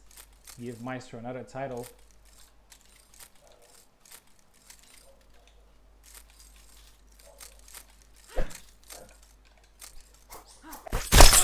Ooh, Oh, he got it. No way. Nice. 7-3. Good fight, Carlos. Good fight. So Maestro and I win the tournament. Good fight, guys. It was a really great tournament. We've had so many good fights, so much drama. Like all these 2v2 tournaments are so nice, and yeah, what can I say? Congratulations to Tivanink and Carlos. They did great. They did great, and thank you, Eve, for stopping by and just and commentating every now and then and help me out. All good. I hope you guys enjoyed the tournament. It was definitely a fun one. All these team tournaments are always fun. Actually, I had hoped to have more players in the community to do like 3v3s and stuff like that, but kind of hard, you know, to do that. But 2v2s work. So thank you everybody for competing. Thank you for joining.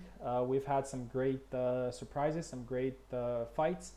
And yeah, probably we're going to see each other next time. Don't know if it's going to be next Friday, but I'll definitely think about something fun that we can do. So Eve, is there anything you want to say before we go? No, just GG's. Good fights, everyone. GG's. Real good. GG's. All right, man. Okay, I'm gonna Peace. stop the stream. and I'll see you guys around.